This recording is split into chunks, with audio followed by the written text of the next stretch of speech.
All right, well, welcome everyone to the January 24th, 2023 Commissioner Student Advisory Council. We are excited to be in person with our students. We do about 3 of these a year. They were last with us in person in October, and then we meet virtually with them every month. The first thing I want to do is toss it over to Commissioner Glass for a welcome, and then we'll do a roll call of members. Welcome. We're glad to see all of you. This is our first time together since the new year has rolled over. We're 25 days in now to the new year, so it's going quickly. Just was reminded this morning how dreary Kentucky is this time of year, like December, January, February. It's really gray and overcast, so to have a day where it's bright and sunny coming in was a nice change. And it also reminded me, like, the seasonal affective disorder is a thing, and that it's the importance of that bright sunlight in the morning and helping get you going. We have a really full agenda and some exciting things to talk about. We have you all presenting on your school safety presentation or plan. Representative Tipton is coming over from the legislature to hear that. We're really grateful for that. Representative Tipton is the new House Education Chair. We couldn't have gotten a better legislator in that role. Really, he is passionate about education and a real supporter of our schools. So we're grateful for that. I'm excited for you to meet him and form some connections with him. We also have the legislature in session, of course, but they're sort of breaking it up. So they met for a week a couple of weeks ago, and they stop and do some work, and they come back together and officially begin. So this is technically the short session, but they have found really creative ways to stretch it out across the whole spring. So you'll get to hear from Brian Perry, who's our legislative liaison. He's here in the back room. He'll update you on some of the things that we know are happening in this legislative session, and then some things that we think may happen as well. So without any further ado, I think we should hop into the agenda, but we're glad to see all of you, and thank you for being here. All right, I'm going to do a quick roll call. We're going to do it a little differently because it's easier for record keeping. I'm just going to call your names, and if you are here in the room or virtual, please just identify that you are here. Gavin Brady. Here. Charlie Browning. Here. Hunter Combs. I know he said he was going to join us virtually. He might be a little behind. Can you check? He says I'm here because I'm here in the chat. Oh, okay. Somebody will have to let me know because I cannot read the screen behind my head. Jude Taylor. Here. Okay. Delaney Doherty. Here. Arnav Dharmagava. I think he's also joining us virtually, so just keep an eye out for me. Justin Dunning. Here. Rima Dutt. Here. Ollie Fegenbush. Peter Jefferson. Here. Nyla Johnson. Shraman Carr. Here. Vijay Karthia. Lauren Little. Ella Luking. Vijay says he's here. Okay. Lauren Little. Ella Luking. Callie Odlander. Lauren is here. Okay. Callie Odlander. Anastasia Panaretos. I'll get that right eventually. So I have like 5 more months, right? Spandana Pavlari. Here. Alexandra Perry. Here. Tanvi Refush. Chloe Ralston. Here. Sophia Ratone. Here. Amy Roblero Perez. Macy Spiegelmeyer. Luke Taylor. Here. Luke is here. Mallie Taylor. Here. Sarah Umbarger. Here. Bentley White. Here. And Sarah Yu. All right. There we go with the roll call. Might want to check the chat here in a little bit, see if there's anybody else that had mentioned. The next thing we're going to do is just do a quick approval of the minutes. I think Dr. Grider Jones is going to put that up. Do we have that screen or okay? We sent these to you via email. Hopefully you all had a chance to look over them.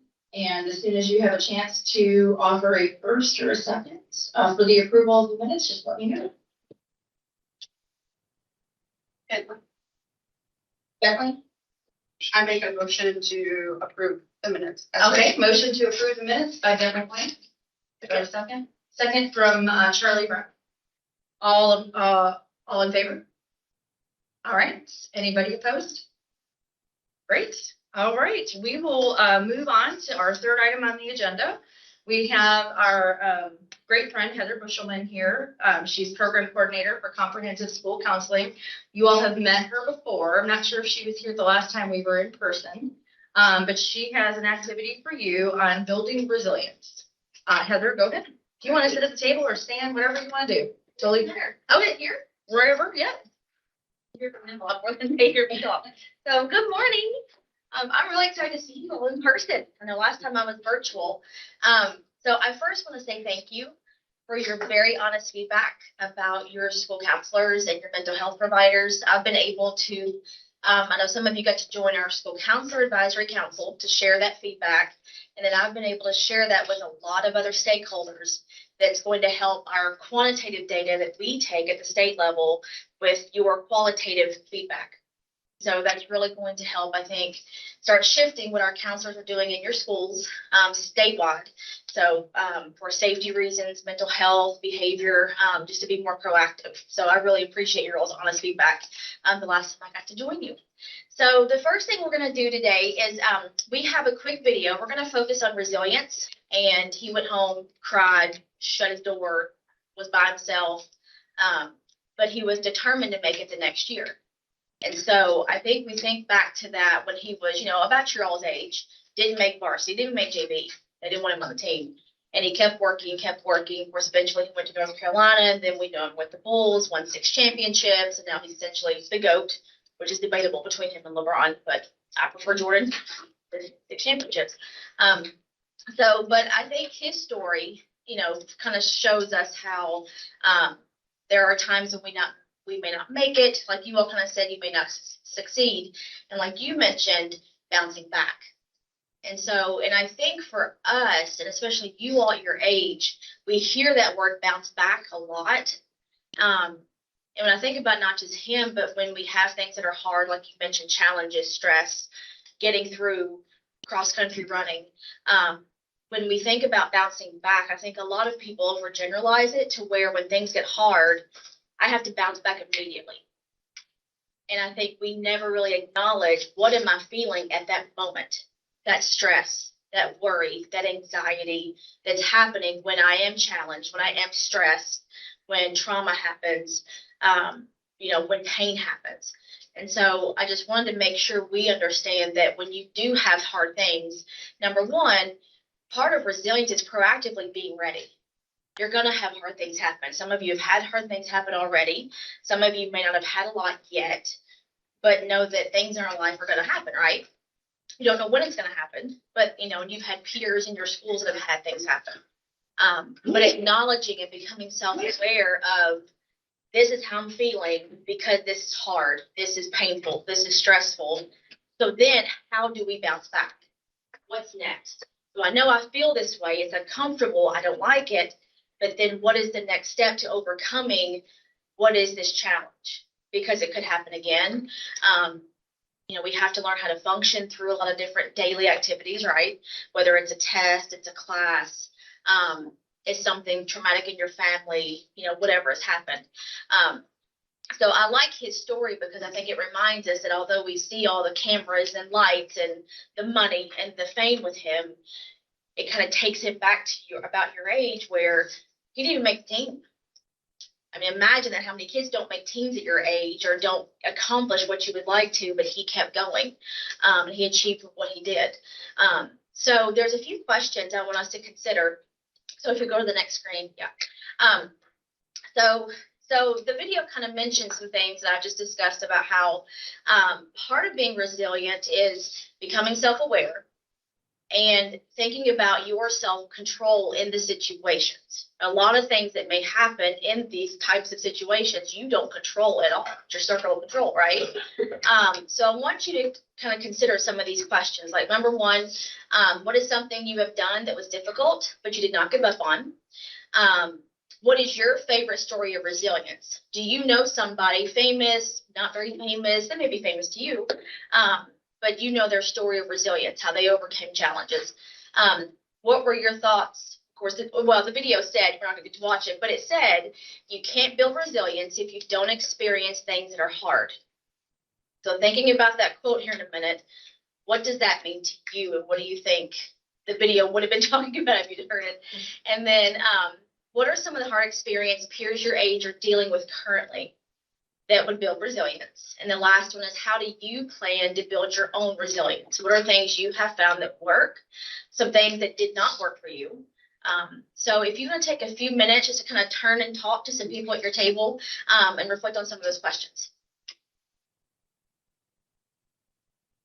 So we had a conversation that, especially with the past 2 years, we've realized that resilience is just a normal human function. When we were trying to figure out like a famous story, like what is your favorite story of resilience, we couldn't think of any, purely because we go through it so much. We kind of overlook it. We don't really think it tops that as much, even though it should.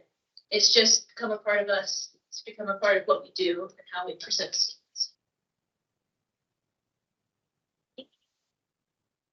We talked about hard experiences that peers our age are experiencing, mental health issues and problems outside of school that might interfere with your ability to succeed in school, and being able to work through those or be resilient at school or at home, and working through that was something that we thought was very at home for peers our age.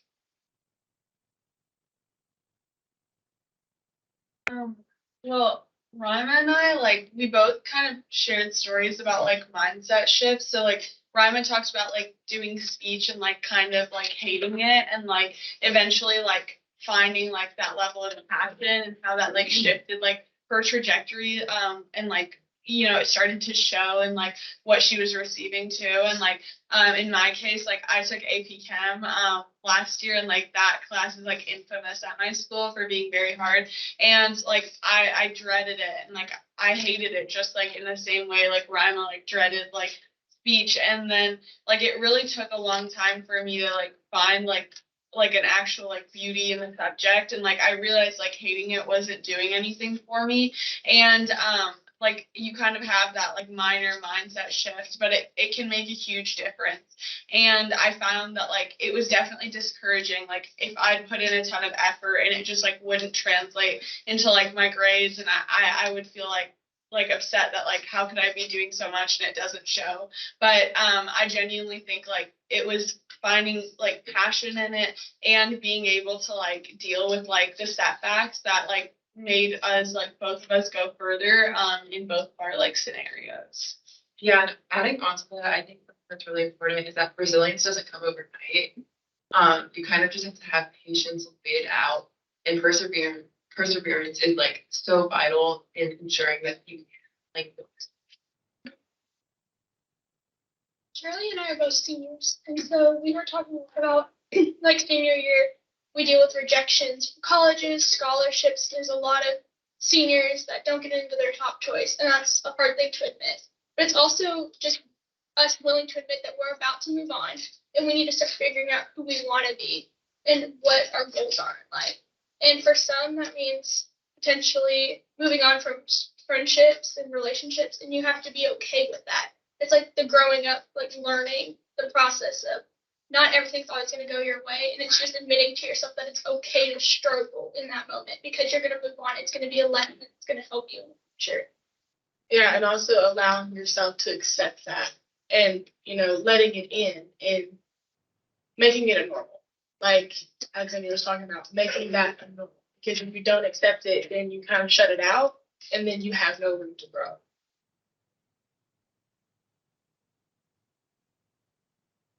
We were kind of talking about when a lot of people think of it, you think of stuff that is out of your control that you build resilience from, but there's also stuff in control that you can build resilience from. So what we were kind of talking about is, like, kind of like you guys were saying, like, taking challenging classes. Like, for me, going to craft was a really big decision because I was like, I don't know about this, but it was definitely worth it. I can definitely say that in my first semester, I built quite a lot of resilience. So like getting yourself into situations like that that are good for you, and knowing that you're gonna come out stronger, and that's kind of the last question Recently, listening to a podcast of a guy named David Goggins. Anybody ever heard of David Goggins? He recently wrote a book called Can't Hurt Me, and he was abused as a child. He later went on to become a Navy SEAL and was on one of the attack teams for several years. And now he's an ultra marathoner. So ultra marathons are over 100 miles in one run. But the book Can't Hurt Me was all about him telling all of the stories of abuse when he was a child. And he wrote them and published them all to say, now this is out here and you can't hurt me with it because I've said it. Some of you may have seen the Eminem movie 8 Mile, where at the end of the movie, he just gets up and starts rapping about all of the things people were making fun of him about. That he's a poor kid, grew up in a trailer, and doesn't have any money, and he's lost his girlfriend, and he got so nervous he threw up on himself. So he just turned all that out and rapped about it. That gave him power. So David Goggins remembered that movie and then used that as inspiration to write his book Can't Hurt Me, to say, I'm just going to tell everything that people are saying and thinking about me out loud, and therefore you can't hurt me with it. Goggins also, it took him 3 times to go through the BUDS training. That's the Hell Week training that SEALs go through. Between 70 and 90% of people fail that training. So he went through it 3 times. He actually passed it. And it's a brutal training. And he talks about that one of the first things that you do is they have you go out in the Pacific surf and link arms, and you're at a depth where the water keeps crashing over your head and you feel like you're drowning. And they just leave you out there until your body feels numb from cold and you're hypothermic and you feel like you're drowning. That resilience. And then he also talks about the first ultra marathon that he ran. It was the Moab 240. So that's 240 miles all in one. It's like not over a period of several days or something. You run 240 miles nonstop. And he ran 200 of the 240 miles, the first ultra marathon he did. And he collapsed. He couldn't go on. And so they came and picked him up in a medical truck, hauled him in. And everybody else finished the race, and they had him on an IV.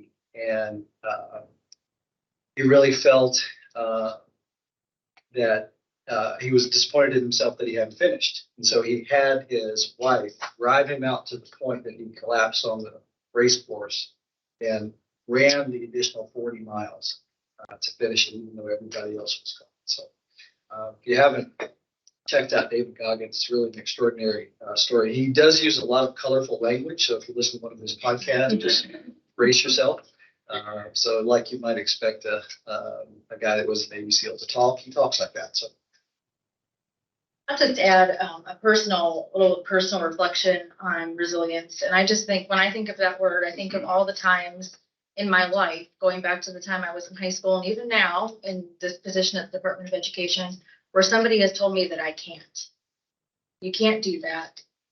You're not able to do that. You're not skilled enough to do that. What do you think you're doing? Types of things that I know you probably encounter a lot.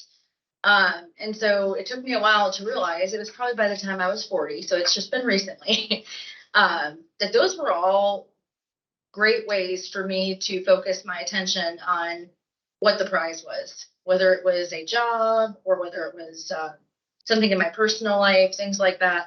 So I just took me a long time to realize that. And I just wanted to share that with you. So a lot of times when somebody told me no, I kind of used that as ammunition to prove people wrong. So hopefully that might be helpful, but that's what I think when I think of resilience. a lot of what I hear you all kind of, a theme is, number one is not internalizing it and kind of accepting those uncomfortable feelings, because we know those are the feelings. We don't, like we talked about back here with your mindset, and accepting it doesn't feel good when we don't accomplish something, when that hard stress happens, not just, the healthy stress of, okay, I have a test. It's challenging stress where we don't like to feel that way. Our bodies physically, mentally, it really kind of gets us. So I like how you all are saying to get it out there. And it may not be talking to somebody about it. It could be doing some of those coping skills. I know that we've touched on throughout this council with some other activities. And if you go to the next slide, just to kind of wrap us up. So something to consider is thinking about your challenges. Some of you have talked about today. And again, being as proactive as we can is preparing for challenges, hard things, even though we know some of them are going to come. Some of them we don't know when they're going to hit. But working to build resilience, and there's different types of resilience. Some of it's for, some of the smaller issues, smaller problems. Some of them are for crisis, trauma that will happen. And those are some different techniques. I know that people will use, about like having a sense of humor, that positive self-talk. I know that's the mindset. I know you all mentioned back here. The support system, I think, is important.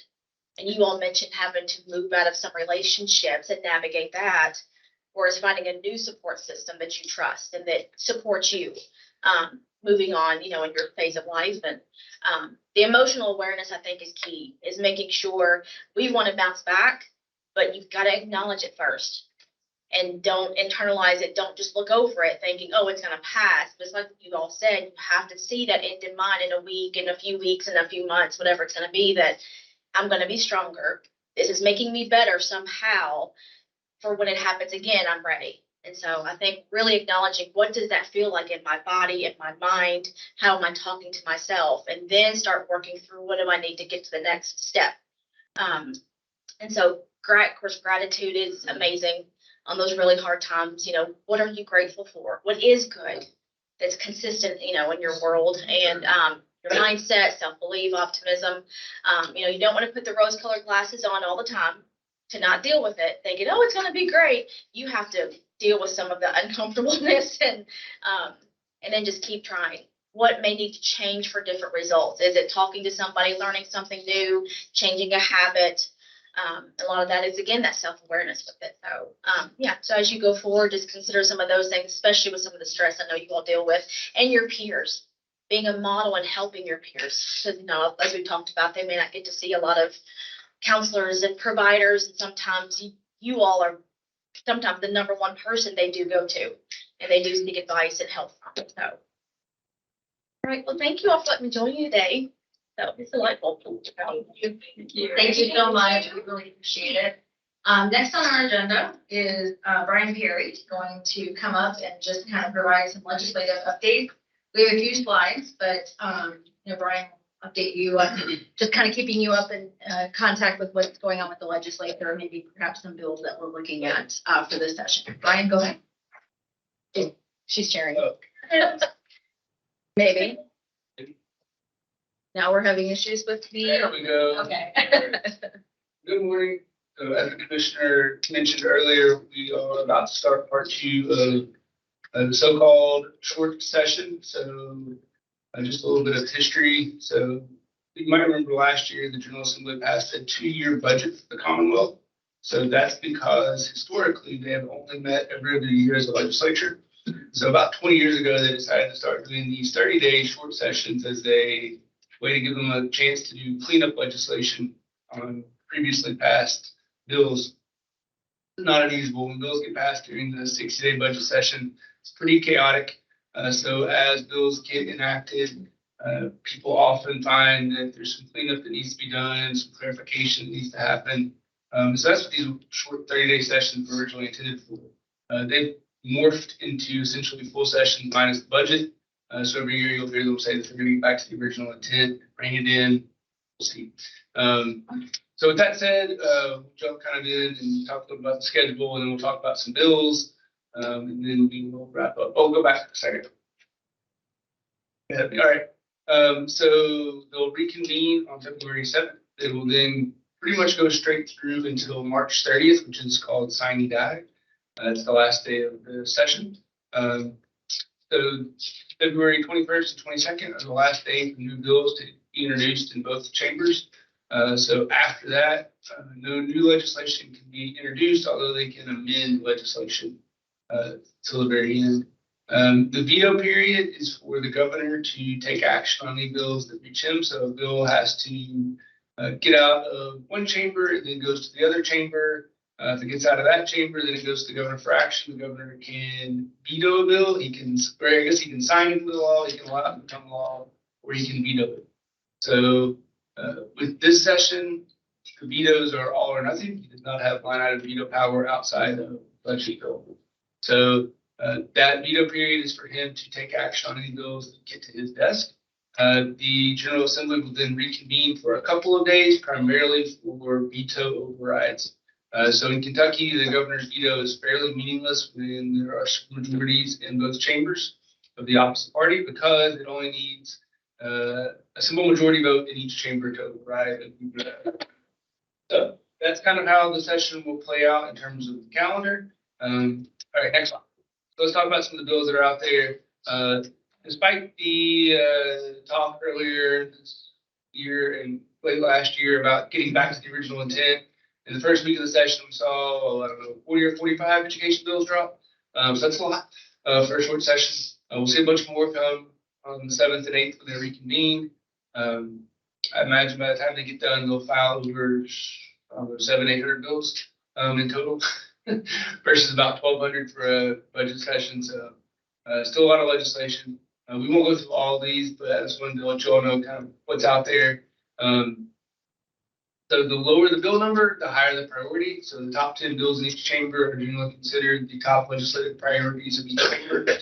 So House Bill 1 is the big bill for this year. This is continuing the majority parties' push to lower state income tax to zero over some period of time. I'm not sure how long it'll take yet, but it'll continue that march. At the same time, we'll continue to expand the sales tax base to new industries and new products.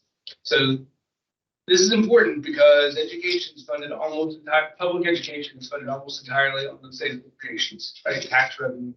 And so this shift from income tax to sales tax is really important for us to watch, because it has not gone well in the past. And states like Kansas that tried to do this, they tried to do it very quickly and did not go well. So Kentucky has, I think, taken some of those lessons learned into account while they've tried to put this in place. And so they can only lower it about 0.5% a year. So House Bill 1 finalized the lowering of the rate to 4.5% this January 1st. It also sets the stage to lower it another 0.5% to 4% next January 1st. That means that this year there'll be about $600 million less revenue coming in from income tax. Next year, if it goes to 4%, it'll be about $1.4 billion less revenue coming in from income tax. So they, the idea is that difference will be made up by expanding the sales tax base and applying the sales tax to more products, more services. So dry cleaning, things like that, have gotten added in the past. I think summer camps and things like that are getting added now. So that's the goal, right? We'll see how this plays out. It's just important for us because of the impact on the appropriation for education. So dual credit scholarships. This is, you can ask Chair Tippett about this. This is one of the things that he's been working on for a number of years. So this is just continuing to tweak the dual credit scholarships. They made some changes in the budget last year. This will codify some of those. House Bill 20 is one that the department has been interested in. Is for school districts.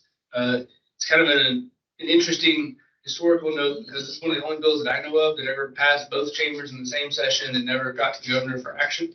I think that happened during 2020. We got caught up in the COVID crisis. And so we've been trying to get across the finish line.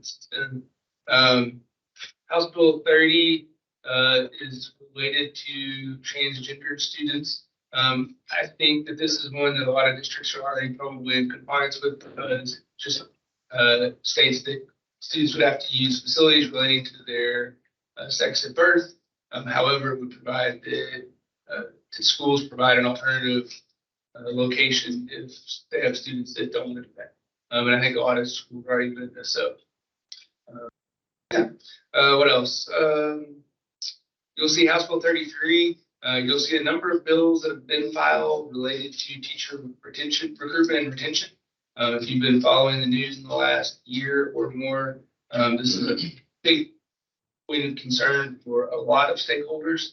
And so, again, Chair Tipton is working with the department and some other stakeholders on putting together what's called an omnibus bill.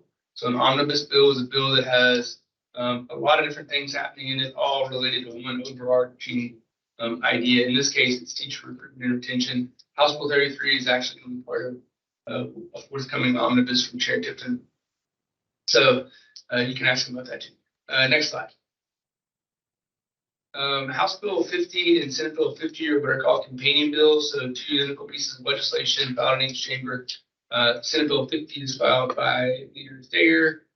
House Bill 50 is filed by Representative Lockett, I believe. So these are putting forth the idea that more political races should be, or more races, I guess, should be political in nature, partisan in nature, including school boards. So this would mean that if you ran for school board, you would have to identify the political party, right? So there'd be an R, a D, or an I next to your name, or some other political party. But right now, those are the three primary options. So based on what I've seen so far, there's a lot of opposition to this from stakeholders on the school board side of the fence. So this would also make other races partisan, like judicial races. I tend to think that if it moves forward, if one of these starts to move forward, we'll probably see an amendment to take out school boards because there is a little concern there, I think, from stakeholders about making those partisan in already hyper-partisan times. House Bill 88 is interesting just because it's the governor's education initiatives. It was filed by his representative, Eric Graham, who's representative here in town, and a retired teacher from, I believe, Frankfurt, Independent. So, a retired teacher. What else? So you'll see at the bottom there, there's been a number of bills already filed related to COVID vaccine requirements, immunization exceptions, health mandates, mask mandates. It's unlikely that all of these move forward, but I would not be surprised to see some version of this kind of get squished together, and we'll see potentially some version of these move forward, but it's unlikely that all of them. Next slide. So you'll notice that a lot more House bills and a lot less Senate bills. So we have 100 House members, we have 38 Senate members. So there's always a lot more House bills than there are Senate bills. A couple of things to note here is probably Senate Bill 31 is one you'll hear about. Actually, I think I saw one of the journalists tweeting about this morning. But there's been already a few bills filed related to concealed carry as it relates to school property. So right now, schools can prevent people from carrying concealed weapons on campus, including post-secondary institutions. There's been a push over the past 5 or 6 years really, to potentially change that. Traditionally, on the post-secondary side, all of the campus police chiefs have come out very strongly against this. The campus presidents have come out strongly against this. And I think the same on the secondary side. But it'll continue to be something of debate, I think, this session and probably future sessions as well. All right, so those are kind of a quick rundown of all those that are out there. Like I said, this is just the first round. They were only in session for 4 days, and this is what dropped already. So expect a lot more. In terms of what we know is coming, in addition to the omnibus, which we're very interested in, we've been very fortunate to be involved in that. We're also expecting some version of a parental rights bill, probably multiple versions will drop, as with the health mandates, vaccine requirements. We'll see one version of that move forward in the end, I imagine. What that looks like and what it entails exactly is easy at this point. So we'll watch, and I would expect that gets filed pretty early when they get back. So probably on the 7th or 8th, we'll start to see those drop. But not exactly sure what it looks like. that'll certainly be something that will follow. Oh. Back. Amy? There we go. All right. All right. Any questions about legislation, things you've heard about? Yeah. So I actually work for the Kentucky Senate on the Senate page, and they mentioned a lot about Senate Bill 10. Top of my head, there's a lot of bills to track, so. But they mentioned it a lot when I was there for 4 days, and Good. We're gonna back up out. Anybody else? Here we'll fire them up at some point, we'll pop up and, I'm there, so I just paid cool. all right, so while I wait for my computer, next slide, I'll talk a little bit about other things of interest. So I also wanted to mention that in addition to the legislative session happening, this is also an election year, which I'm sure you all are all aware of. Turned on a radio or TV in the past 6 months. So we just rolled out of an election in November. We rolled straight into another one. This time is for all of our constitutional officers, including the governor, which obviously is happening, but it's pretty fair about it. So just wanted to give you all some dates because I know some of you all will turn 18 sometime this year, I would imagine. And so you'll be eligible to vote. So I just want to make sure you knew what races were out there and also try to give you some registration dates to make sure that you get registered if you're eligible to vote in any of these. So we have 2 open state Senate seats. So Morgan McGarvey, who's a state senator, longtime state senator from Jefferson County, the Louisville area. He is now the newly elected congressman for that district. So his seat in the state Senate is open. And then Dr. Ralph Alvarado, who's from Winchester, a longtime state senator, left to go be the Commissioner of Public Health, Director of Public Health in Tennessee. And so that Senate seat is open as well. So we'll have 2 special elections coming up for those. So if you're in either of those districts, be ineligible, please make sure to register and vote. And then for the primary election is May 16th. We'll see that you can register by April 17th if you're eligible for that one. I should have looked this up, but I believe that if you turn 18 before the election day, you can go ahead and register to vote. So keep that in mind. And then general election for all of our constitutional officers will be November 7th. So that'll be the governor, attorney general, secretary of state, treasurer, auditor, everybody. Yes. Let me see. I looked up Senate Bill 10. It looks like it was something fast tracked through relating to registration of employers with the Department of Workers. Oh, yeah, that's Yeah. I think the reason they were talking about Charlie was they fast tracked it through. So it was introduced on the 3rd and signed by the governor on the 7th. So that was really fast. Yeah. Yeah, so bills can theoretically get to the governor in 4 or 5 days if they're really fast track. So that's probably why I talked about it. But it doesn't really have anything to do with us. So that's why I didn't really register any bills. Thank you. Sure. I was wondering about the concealed carry bill. Yeah. So would that allow teachers and staff to carry in It schools? depends on the version. So I'm sure we'll see several versions. Like a lot of these bills, a lot of these topics, we'll see several different bills drop from different members. You can have multiple bills in the House, multiple bills in the Senate, or all of it. And it just depends. And so as with the health mandates, vaccine requirements, you can see a whole bunch of different versions drop. Parental rights would likely be like this, right? We'll probably see anywhere from 3 to 5 parental rights bills, I would imagine. Probably be some debate about them.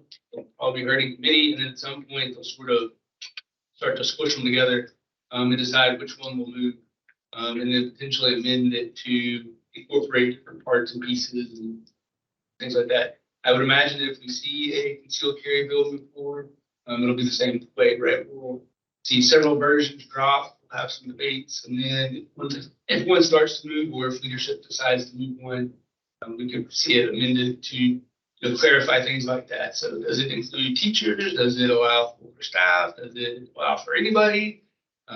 Those sorts of questions would likely get answered in debate. So as it as they kind of decide what version. Not the greatest answer, but that's kind of how it works. If I remember this, like, if I heard this correctly, so Senate Bill 31 would not only apply to like universities and colleges, but it would also apply to secondary schools as well. Oh, yeah, most all of them apply to both. But again, you know, you theoretically see a scenario where they would take out the secondary and just allow secondary, or vice versa, right? So they could exclude elementary schools, but allow, I mean, they could do any kind of combination they want. But right now, it's usually all or nothing. And all of the, just as a note, so all the universities have their own police forces. So I think we have a couple of school districts now that have their own police forces. I don't know off the top of my head which ones. The only post-secondary institution that does not is the KCTCS. So none of the KCTCS colleges have their own police force. This is an interesting footnote. Any other questions about legislative affairs, things that are happening that you're interested in? Questions about races? No? All right. Well, I'm always around. Please feel free to reach out if you ever have questions. If you're ever going to be in Frankfurt, or want to come to Frankfurt, please let me know. Tuesday, Wednesday, Thursday during this session, I'm pretty much at the annex all the time. Yeah, happy to entertain a visitor. Bring up the day. Brian, just take advantage of your expertise a little longer. We have Representative Simpson coming in a little later to hear students on their school safety plan. But we, without tipping our head too much, we've been working with Representative Simpson and supporting him on a bill around supports for the teaching profession. Can you talk some about what we're hearing from school districts around the state as far as the challenges they're facing with staffing and some of the ideas that are circulating around, both short and long term? Yeah, so that's something we've been talking about for the entire time I've been around, which is a full year now. So you have a number of vacancies. I think there's a little bit of we're trying to kind of pin down that number of vacancies right now, right? And so historically, with any profession, there's some amount of churn, right? The number of positions that are going to turn over in a year because people retire, people leave the workforce for other reasons, take care of family members, things like that, change careers, change professions. And so right now we're trying to really determine what's the historical turnover rate for teachers in Kentucky and what is it now? And has it gone up? It's gone up significantly since before COVID, kind of taking out those COVID years. But we think there's a shortage of teachers right now, right? So districts are telling us they're having trouble filling certain types of teaching positions, classroom teaching positions, as well as classified positions. Classified are all of the support staff and things like that that work in districts. We're mostly talking in this case about actual classroom teachers. And so districts are having trouble finding enough people. Well, from a workforce standpoint, you kind of have to look at it over the entire pipeline, right? So we think about folks your all's age that are in high school, getting into what we call the pipeline, become a teacher, right? So that process of going from high school to college into the workforce is we think of as the pipeline. And so if we think about this idea of a pipeline, then we look kind of along the pipeline, like how do we get people interested in getting into the pipeline? And then how do we get them through the pipeline? And then how do we get them into the classroom? And then once they're into the classroom, how do we support them for those first, say, 3 to 5 years when we are most likely to see someone leave the profession for one reason or the other, right? So retention after that 3rd to 5th year goes up. So we would expect someone that makes it past year 5 in teaching is going to stay in the profession for some length of time. So that's kind of what we've been thinking about is how do you get people interested in teaching? How do you get them into the pipeline and through the pipeline? And then once they're into the classroom, how do we provide supports for those first few years to really kind of get them acclimated and get them invested and feeling comfortable enough that they don't want to leave and do something else, right? So And part of that's also how do you keep good teachers in the classroom and not pursuing administrative roles. And so those are a lot of the things that we're talking about. And so what in terms of that looks like can vary a lot. So how do you incentivize someone to get in the pipeline? That might be scholarships, that might be providing early opportunities to get involved in teaching. So folks your age, having teaching and learning pathway opportunities, right? So career and technical education. How do we help districts utilize all of the tools that they have available? So right now there are 2 different dual credit scholarships that are available for folks your all's age. So there's the dual credit scholarship and the Work Ready Kentucky scholarship dual credit. And so how do you all maximize that? How do districts that need to start building out their pipeline and grow your own programs? How do they put that together? What does that look like? How do they work with secondary institutions to put together maybe a 2+2 agreement, right? So where you could go to a KCTCS college for 2 years, transfer to a community, to a university partner to finish out your baccalaureate. How do we utilize on the other side of it for those early career teachers? How do we utilize scholarship or grant opportunities to get them as part of a cohort that might get them extra post-baccalaureate hours that would enable them to teach dual credit, which again, kind of goes back to kind of that whole loop, right? So providing those early opportunities as well as supports for new teachers. How do we pay for things like national board certification, which is a process that we believe helps new teachers, supports new teachers, right? How do we pay for that? So those are a few of the things we've been talking about. And so it's really, there's a lot of obviously cost involved, right? So it's where do we think we're going to get our best bang for the buck as a state? Where can we really put our money to work that gets eventually starts to fill some of these positions? You may have heard people talk about the apprenticeship model coming out of Tennessee. So Tennessee was the first state that got a federal registered apprenticeship program done for teaching, for the teaching profession. And so there's been a lot of conversation over the past year about how do we bring something like that to Kentucky. So I think that is likely to be a part of this conversation as we move forward. And again, the bill hasn't really dropped, so say too much about what may end up being in it. But yeah, those are all kind of parts and pieces of what we've talked about. It's really just the idea of how do you get people interested in the profession to the baccalaureate, into the classroom, and keep them in the classroom and feeling supported. And then I think there's a broader conversation about how do we talk about teaching? How do we talk about the profession? How do we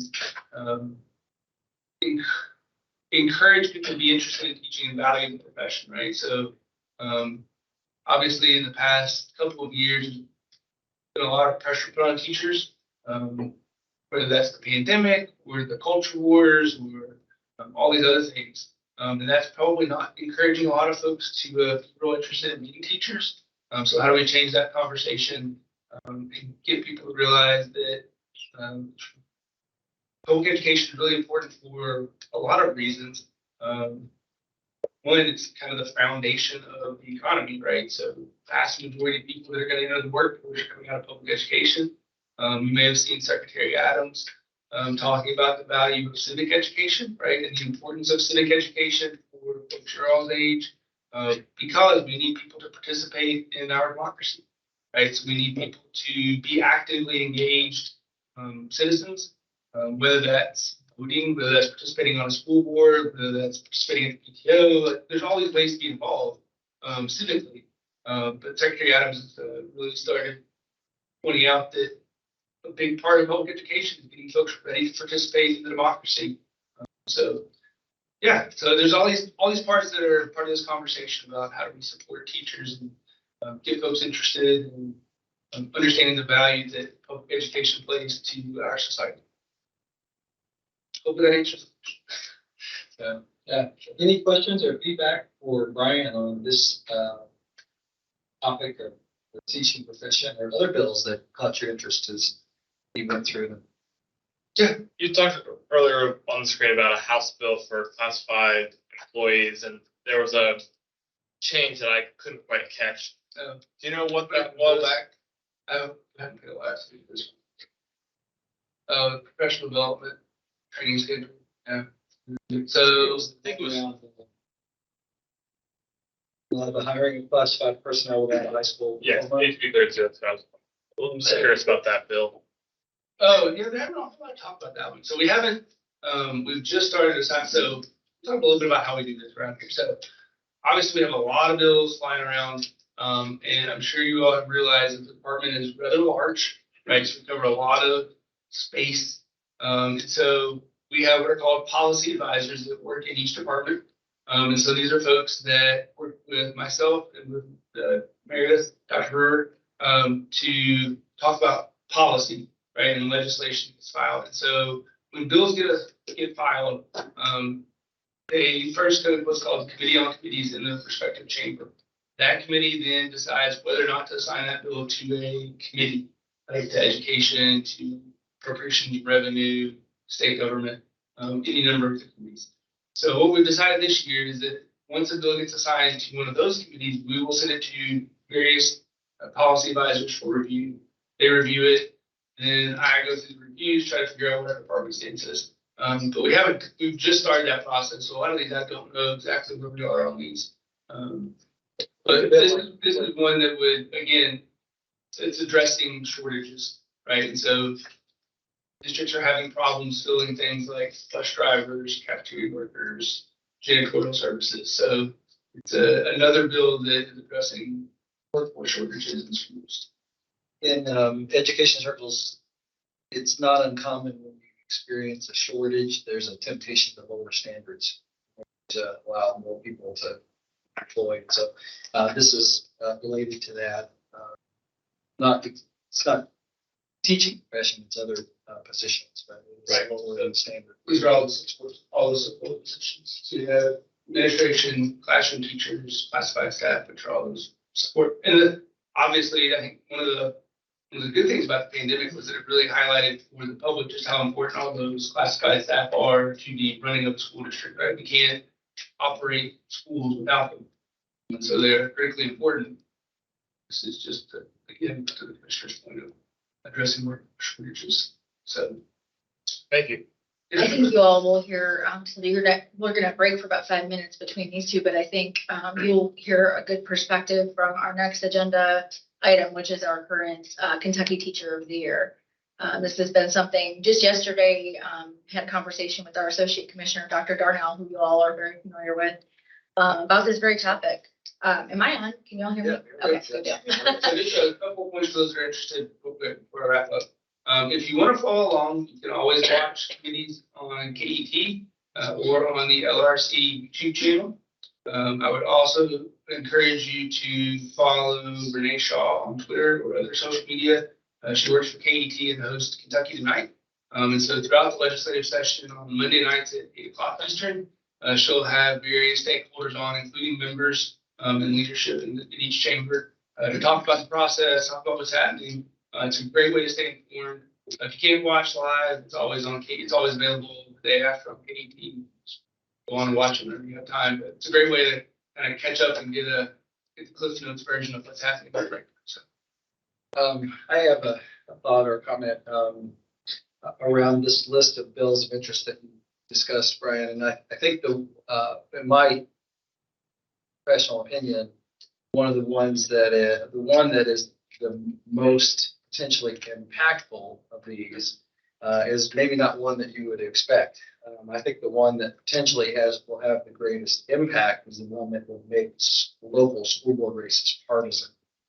And going back to when school boards were first started, they were envisioned as you have representatives of people in the community that sit on this council that make decisions for the community schools. So that was the initial idea.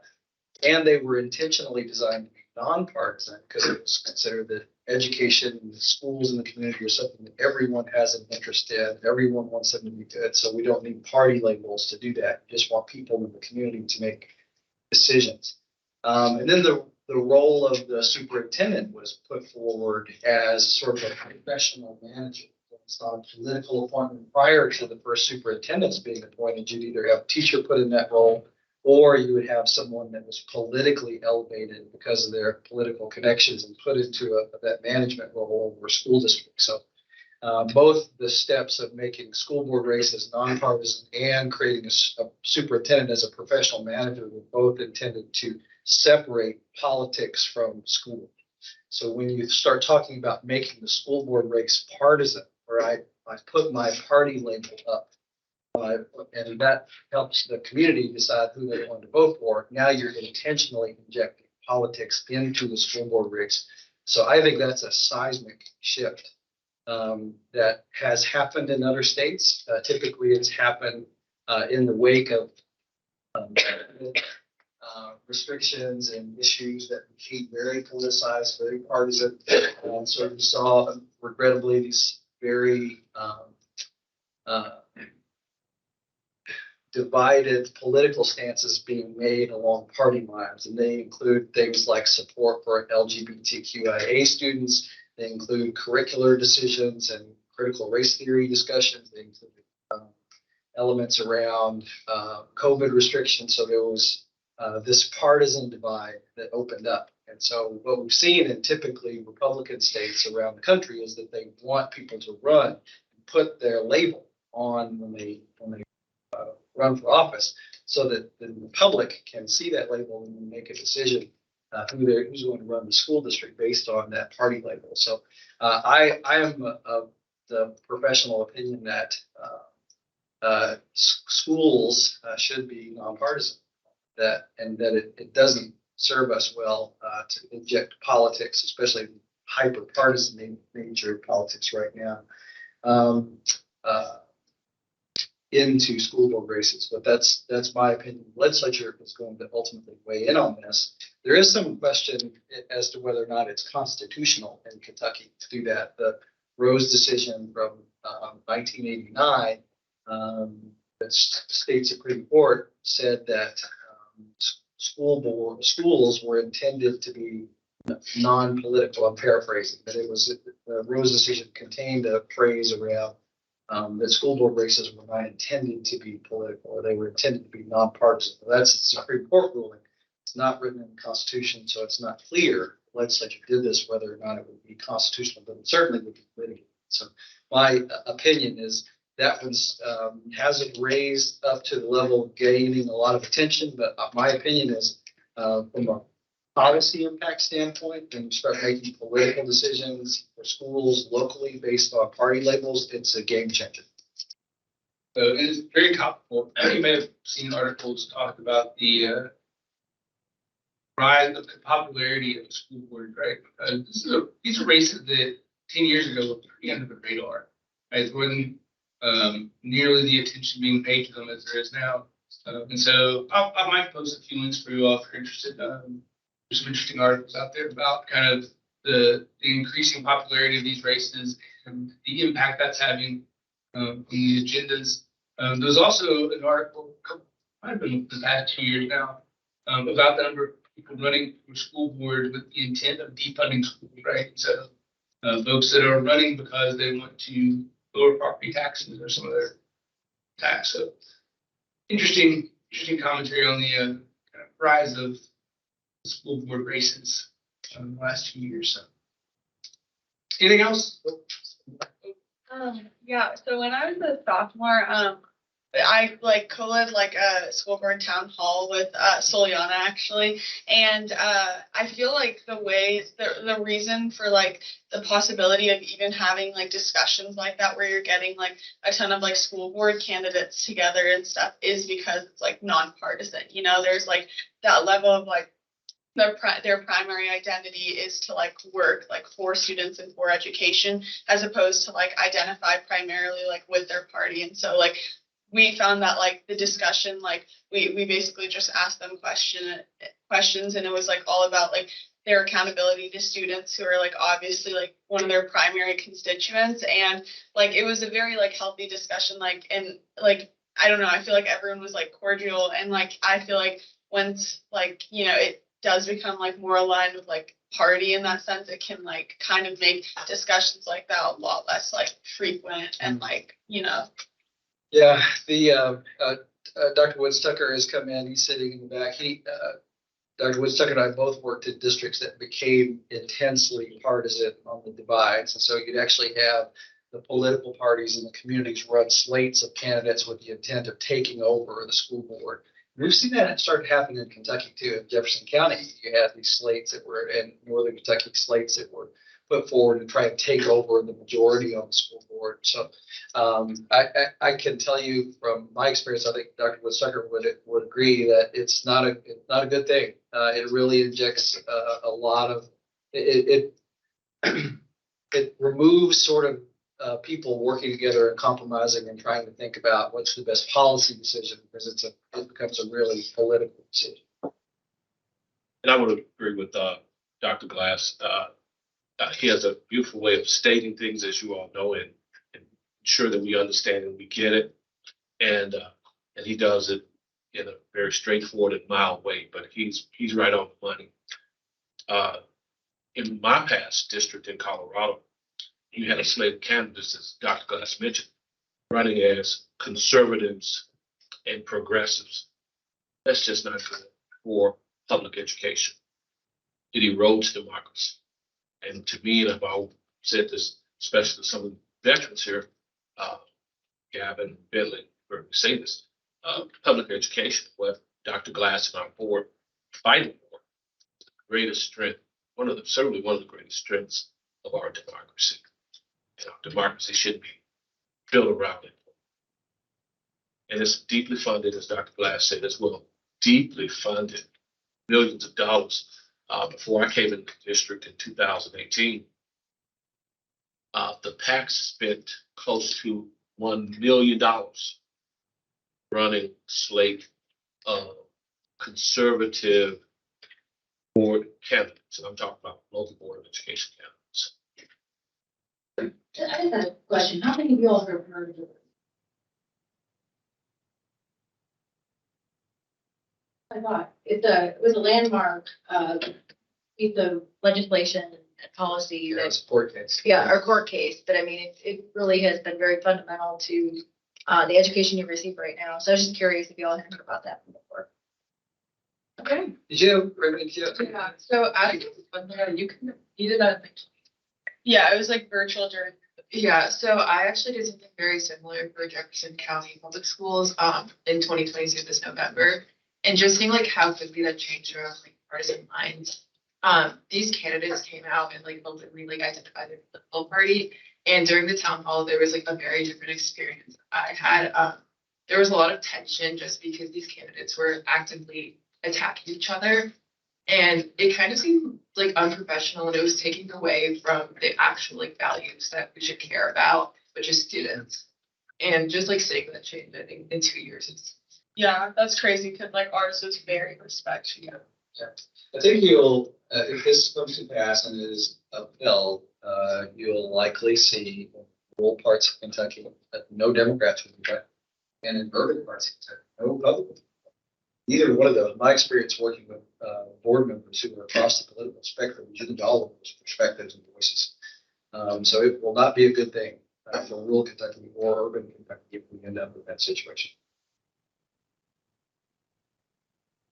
Anybody else questions? All right. Thank you, Brian. Great conversation and feedback from you all as always. We're going to take a short break because we have a real heavy, the rest of the agenda is pretty heavy. And I'm not sure we'll be able to break before we get to the presentation. So we will break for about 5 minutes and then return. I think most of you all have been here before, but the restrooms are in the exit to the left and to the right. And we're back. The next item on the agenda, we're really excited to have our 2023 Kentucky Teacher of the Year, Mandy Perez. A little bit about her. She was selected back in September of last year as our Kentucky Teacher of the Year. Many of you all got to meet Willie Carver, who was our 2022. He was from Montgomery County. Mandy is from Crittenden County, so she is in Western Kentucky. We are doing things a little differently with our sabbatical, with our Teachers of the Year. She gets to take this entire semester off, and she'll be spending about a week or two each month with us here in Frankfurt. So we're really excited to have her in the Sauer building. Love her cubicle already. It's so warm and friendly. We know exactly why she was named Teacher of the Year. Just very friendly environment and a wonderful individual. So she wanted to have a few minutes to chat with you all today and has a little presentation. Andy. I am so excited to be here with you guys today. A little bit about myself, so if you're not listening from a complete total stranger. I mean, I know her anyways, but this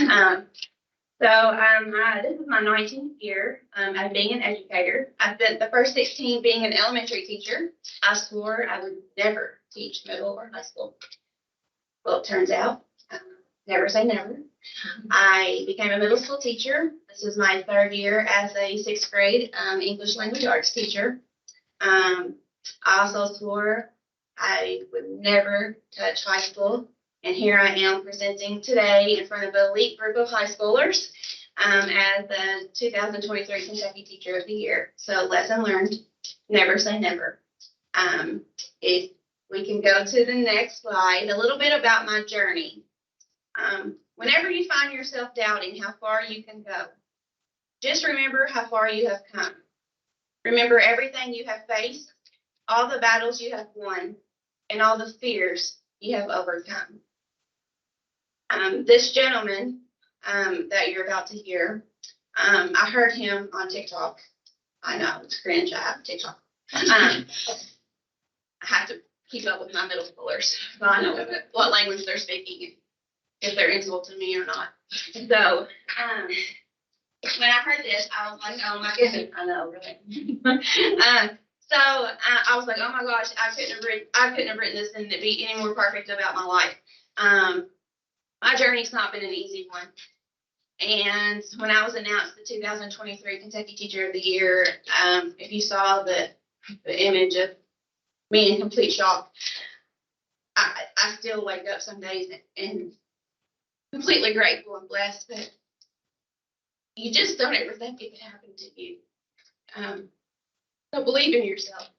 It's possible. Anything can happen for you. So, Libby, you could yeah, that's not a technical error. So, if you notice in my pictures here, I included these photos for a specific reason. These are my biggest fans in the world. That was pictures of my biggest fans in the world. Those are my kiddos. Hold on a second. I think Megan's coming to save the day here. Right, no pressure. Yeah. Carry on though, good. Right. Oh, so those are my kiddos. I think I've been kicking out the. Thank you, Dr. Glass.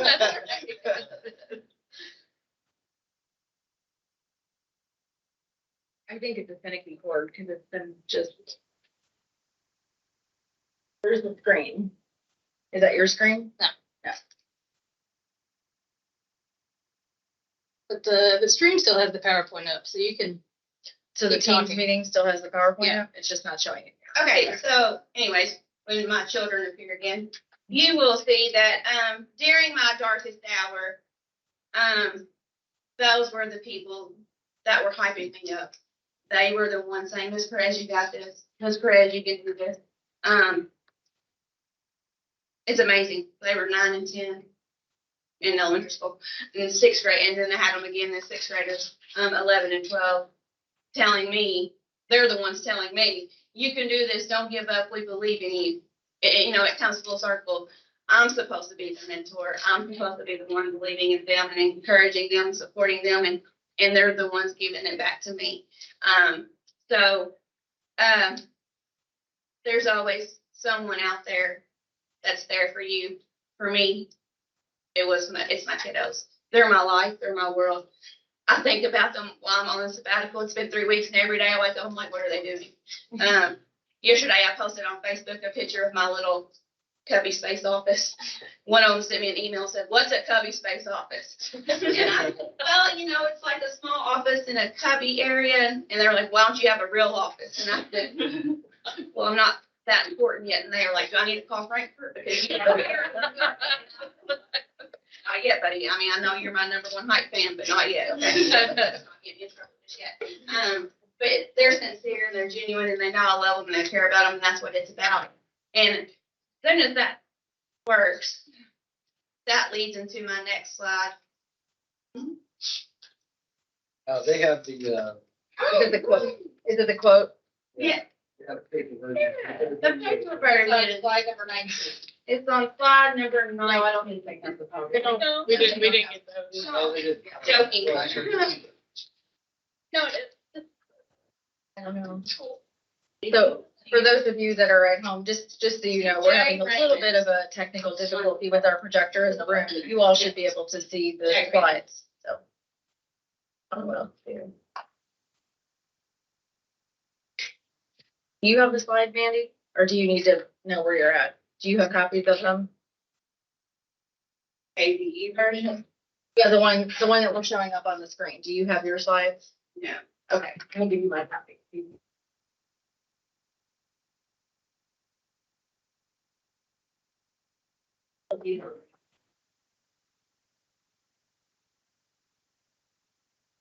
Mandy, didn't they have close down the town for a parade when we won the Teacher of the Year? Yeah, so on my way home. Yeah, yes. I live in a really, well, I don't live there, I work there, but I live in the town over. But yeah, this very small, I'm talking like these people, I almost thought I'm moving to the town because they're so close and it's such a small community. You go to the store, everybody knows who you are. You know what I'm talking about, it's very small. And I'm coming home and there's like the state troopers, the police, and I'm like, what are they doing? And there's people parked on the side of the road, and I'm like, oh, I'm a very introverted person. Like, I don't like the spotlight. I'm behind the scenes. I don't need that going on. Like, I mean, before you post it, I need to approve it. Yeah, and the fire trucks and I'm like, whoa, this is nuts. And so then we get in, they're like leading me in, escorting me in, and then I see my students on the side of the street. Oh, crap. And they're holding signs. I swear to. It messes up my makeup, and I try so hard on it. But even former students I've had in the past, and holding up those signs, it touched my heart so much. Like I said, they're my biggest fans, and I appreciate them so much. And they're so proud of me, and I tried to create a blog and a website because they want to know every single day, what you do today, what's going on today, and the school blocked the website. The IT department's working on fixing it, and so I still get emails from them every day, like, still not fixed. I'm sorry, IT department's working on it, I promise. Oh, it's up and ready, okay, good. So, on this very next slide, Glippy, I know you said just gonna go short. Okay? So, this next slide goes back to someone believing in you. It says, somebody believed in me, they saw something in me that I didn't even see within myself. District PD on opening day. It has stuck with me ever since it was presented to me. I show this to my students every year. It's such a powerful video. I hope you get something from it. I hope that the message inspires you and it leaves you with something to hold on to and remember for the rest of your life. To the next slide, which the day that I won Teacher of the Year, I was in so much shock. This was the only thing I could think of when I had to give a speech prepared because, they send you that email that says, now be prepared to give a platform speech. I'm like, okay, because I'm not going to win. So did I prepare myself for a speech? No. And then they started to describe the winner, and I was like, oh, that whole moment when, that's me going, oh my dear, that's me. Oh my gosh, I think I better say something. What am I going to say? I don't know what I'm going to say. And then the only thing I can think of is I just won this title. It's not about me. This is not about me. This is about my kids and what I can do for the kids of the state of Kentucky. This is about you all. And I said that I remember Governor Bashir was sitting right there beside me. Well, I was standing, he was sitting. And I said, I ended my speech with, there's a difference in being the best in the world. And in that moment, people were celebrating and happy for me, but in my mind, it was about being the best for the world. It was about being the best for the state of Kentucky, Kentucky's teachers and Kentucky's kids. And I remember Governor Bashir was sitting there shaking his head like, I like that. I thought, yes, thank you, Lord. Well, just save me. Thank you for that video. I'll never forget as long as I live. Just because it stuck with me. And I hope that you guys remember that's my key takeaway from you is that hashtag be a Mr. Jensen. Mr. Jensen believed in that kid. Mr. Jensen told that kid he's not a problem. He found the good in that child. And so this leads me to you all. You hold the key to creating a better future. When you were made a leader, and every person sitting at this round table, you're all leaders. I'm gonna tell you a little secret. In my second life, I want to be an FBI agent. Apparently, the cutoff's like age 35. I need to talk with them about that. I researched every one of you. Yes, I did. I'm not a stalker, but I needed to know what I was coming into before I met you. After about like the third person, I was like, oh dear, what have I done in life? Because you're impressive. We have perfect ACT scores going on. We have athlete merits going on. We have people who have created clubs, created companies. Wow. When I call you an elite group, you truly are an elite group. When you were made a leader, you weren't given a crown, you were given a responsibility to bring out the best in others, and I hope you remember that. With one kind gesture, you can change a life. One person at a time, you can change the world. One day at a time, we can change everything. I just hope you know how important you are. You stand out above the rest. Don't ever forget it. And if you do forget it, I hope you know there's a Kentucky educator out there that will be there to remind you that we love you, we're there for you. And if not, hit me up. I'll let you know. You're great. You're wonderful. And this leads me to my platform. Launching learning laboratories. So I had the idea, I thought I was a genius for this, and then I learned there was a thing called maker spaces. I'm in far west Kentucky, so apparently we're behind the times. Imagine shifting. Yeah, is it Marshall? Lion.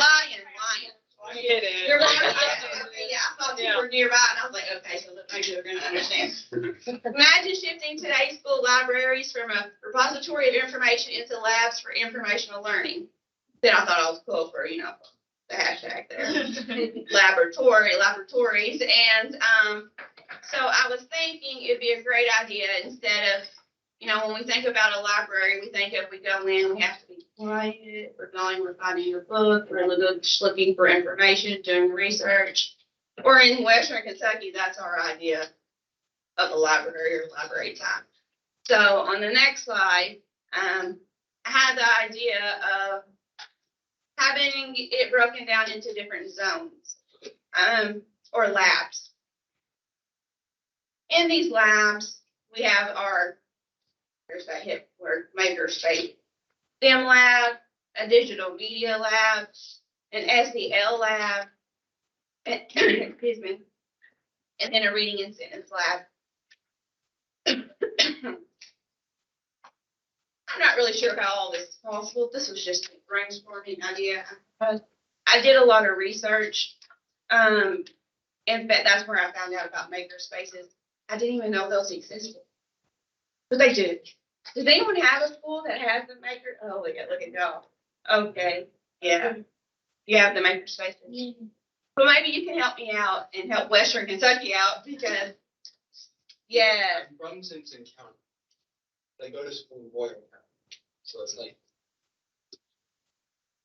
Okay, well, maybe you can help out, with some ideas and stuff and how we can get started with,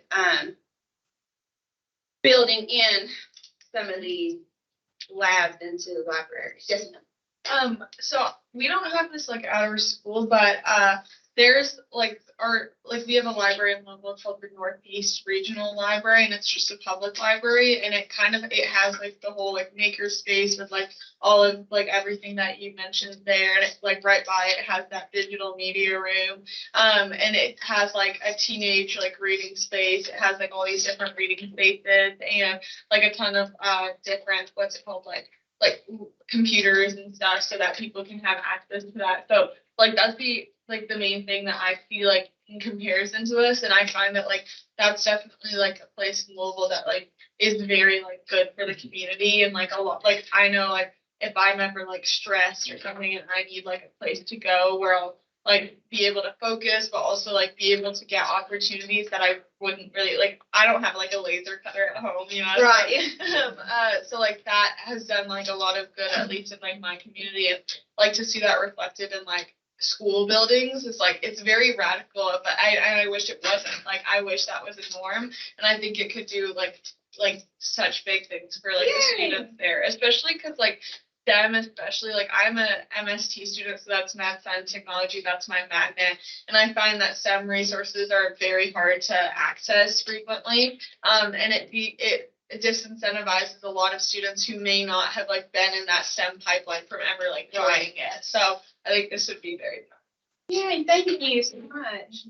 I know I'm excited about it. I'm like, okay, so all of you out here who know how to like get things started, I'm gonna need your help. Because I know you can do it. I've already seen your resume.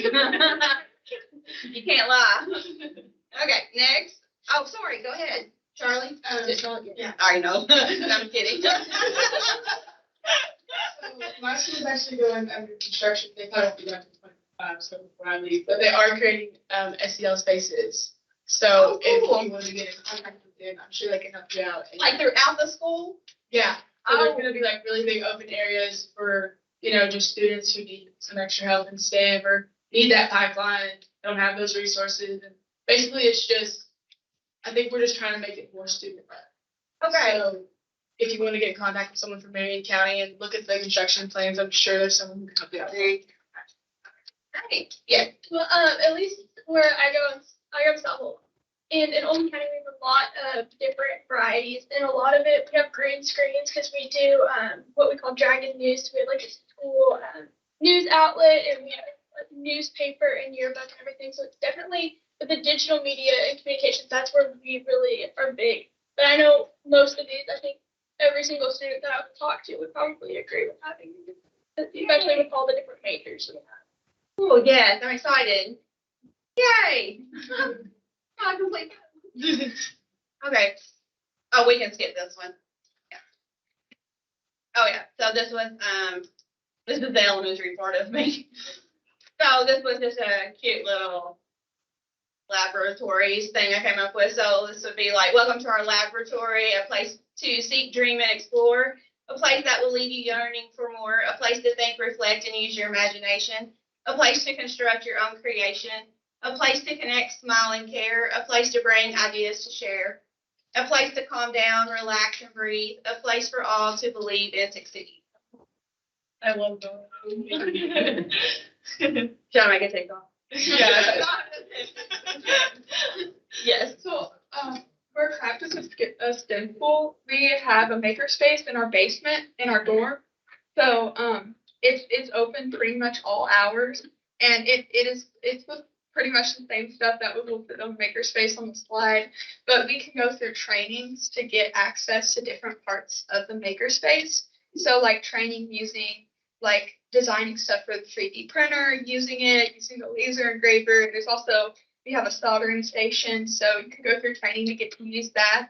And there's also a makerspace at the library on Moorhead's campus. I like that. You have to go through training. That's good. Yes, thank you. Okay, thank you. Next. Oh, and these were just some ideas I saw that I loved of some different schools that have their innovation spaces. Yes, I love the read. I read it. That was letter. This book's right for middle schools, their innovation center. In addition to some examples of the different designs. You can go to the next one. I know my time. I know the packing stuff up behind me and stuff. Like I'm starting to sweat. No, that's just the number of media. No worries. Oh, I'm not even gonna turn around and look. Yeah. I hear them unloading and stuff. This one was an SEL model. I know it's kind of hard to see that picture, but that room just, so relaxing. Yeah. Oh, and this part right here, I love. These were activities. Actually went into some more research on these activities, but these were activities where you can contact Lego, Macy's. It was Lego, Macy's, and they will do donations if you like create cards. And this one was create Guatemalan worry dolls. And it gave you the history of Guatemalan worry dolls and the instructions. And I thought those were just really cool activities to do at FEL Makerspace. So now that I know where you're at, who you are, where you're located, I'll be reaching out for your resources. No, I appreciate your time. I appreciate you listening to me. I have a little something for each one of you today. And I wish you the best in life. I hope I will be seeing you again. I think that was fun. Oh, yeah, there you go. If you ever need anything, please free to reach out to me. There is my email. Don't look up my TikTok, it's French. But I am here for you if you need anything, support, advice, yes, ma'am. First of all, say thank you for being us today. We're so incredibly proud and Thank you. I know you probably hear that a lot, but we are very excited to have you. I just had a quick question. So are you wanting those spaces to be just for the elementary and middle school? Or are you gonna try to move into the high school? How are you trying to get that to work? Did you say for the? Yeah. Library. Oh, no, I would like it for all schools. Yes. So what do you think the difference between it being in a high school, middle school, and elementary school is? For the spaces, yeah, I say that because at my school, it's combined. We're a middle and high school together. So I guess I really don't know. I would have to go visit high school and middle school separately to see the differences between, because like I said, ours is housed together. So I'm not used to, the differences. Yeah. That's a great question though. Mandy, last week I had a chance to visit a school in Scott County where the Kentucky Science Center in Louisville had put in place a STEM cart. So it's kind of this packaged makerspace thing with all sorts of activities in it. And so they wheel it into any room, and then it kind of opens up, and it's got all kinds of things for students to engage with that are built inside it, along with lesson plans for the teacher. So that's a takeaway. I want to connect you with the Kentucky Science Center, because I think in addition to the changes to the library space that you're talking about, one other way of going at sort of proliferating makerspace models is put them on carts, and so you can move them from classroom to classroom. So I'd love for you to see that, learn more about it too. All right, thank you. Yes, that's a great idea. Thank you, Manny. I think everybody can tell why you're the state teacher of the year. Oh, Yeah. Really care what you care for your community and care. Shelley said we're also proud of you at class. thank you so much. She'll be going to, she's got a lot of traveling ahead of her, and right now is competing for National Teacher of the Year. So we're really excited to see how that goes, how that fares out. But we are very, very excited to have her here at the department and to do our sabbaticals a little differently and be able to interact with our students and teachers and all sorts of stakeholders across the state. So if you have any ideas for her and schools she should visit, please reach out to her and me, and we'd love to be able to get her out to take a look at those spaces. All right, our next item on the agenda, I believe, is a conversation with the commissioner. I think. Am I skipping? That's correct. All right, so the commissioner is up. And then just to kind of give you, we're gonna move around a little bit, on the agenda. We do know that this, just for the media that's in the room, I know that they're probably here for the school safety presentation. So I think Dr. Brewer is going to pull a couple of you that are gonna be presenting, in a few minutes. And then Dr., are you pulling now or? If we could. Okay, that's fine. So those of you who have a presenting role in the safety presentation, if you all can head out with Dr. Brewer. And then Dr. Glass will work on his, or we'll talk about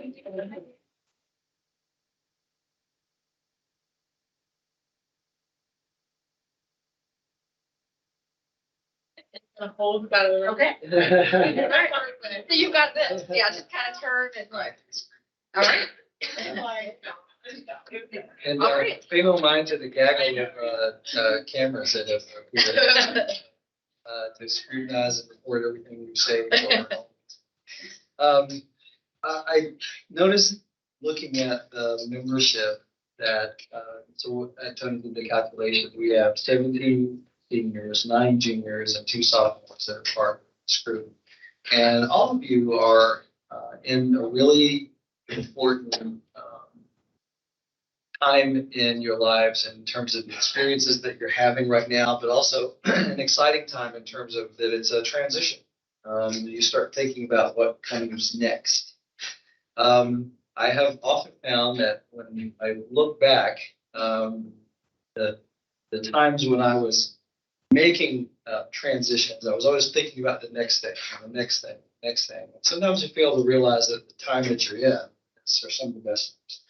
And so I hope that you're experiencing that now as you're looking ahead to this important transition away from high school into whatever comes next for you. That you're also thinking about that these are really amazing times that you're in, and that you'll carry that thinking forward. That whatever moment that you're in, you should be looking forward to the next thing. Don't forget to embrace and enjoy the experiences that you have right now. This transition that you're thinking about, I'd like to explore that a little further because I know that what we're doing with, coming up with the work around school safety, something that this group may also think about doing, and we'll talk about more when we get everybody back together, like the next project for this group.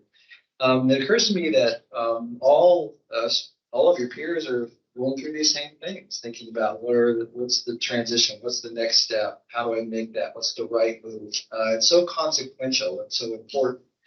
And there are lots of things that are influencing that decision. So all of you have this future vision or a place that you're going. Even if you don't have that, you're going to have it after graduation. You're going to have that future step is coming, whether you're ready for it or not. And I'm wondering, what are the things that are influencing that decision for you? And how do you weight those things? So thinking about future career aspirations, or where you want to go to schools, or geography, or finances, or family, or friends, all of those things that came to the top of my mind as sort of elements that are influencing that future decision. So I wonder if you could take just a couple of minutes, and hopefully you've got something to write on. We'll grab you something, and sort of create. Got this sort of crudely drawn diagram, and in the center of it is the future. So in that circle, what is it that you're going to be doing when you leave high school? So what is your future plan? And that could be. You don't have to go into a lot of detail around what that is, but I'm interested in what is the next step, like not what you're going to do the rest of your life, but what is this next step that you're taking? What is that going to be? So that's in the center. And then around it, I've got these factors, and the factors are in different sizes. So see, one factor is really big and some other factor is really small. But I want you to think about what are some of the factors that are influencing that decision, and put in really big letters the ones that are major drivers, right? This is weighing really heavily. And then you may have some other things that are tugs, but they're not a major driver, but it's there, like you're thinking about it.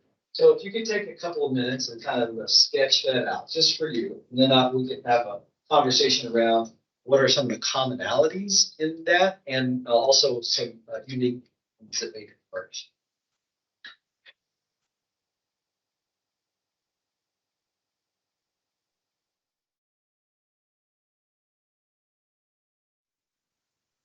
Okay, looks like most folks are done, but I need another minute. I mean, we can start discussing and I'll So yeah, these three questions: what is the future plan? What are the factors influencing that future plan? And how do you rate those factors? Are really the questions that we have.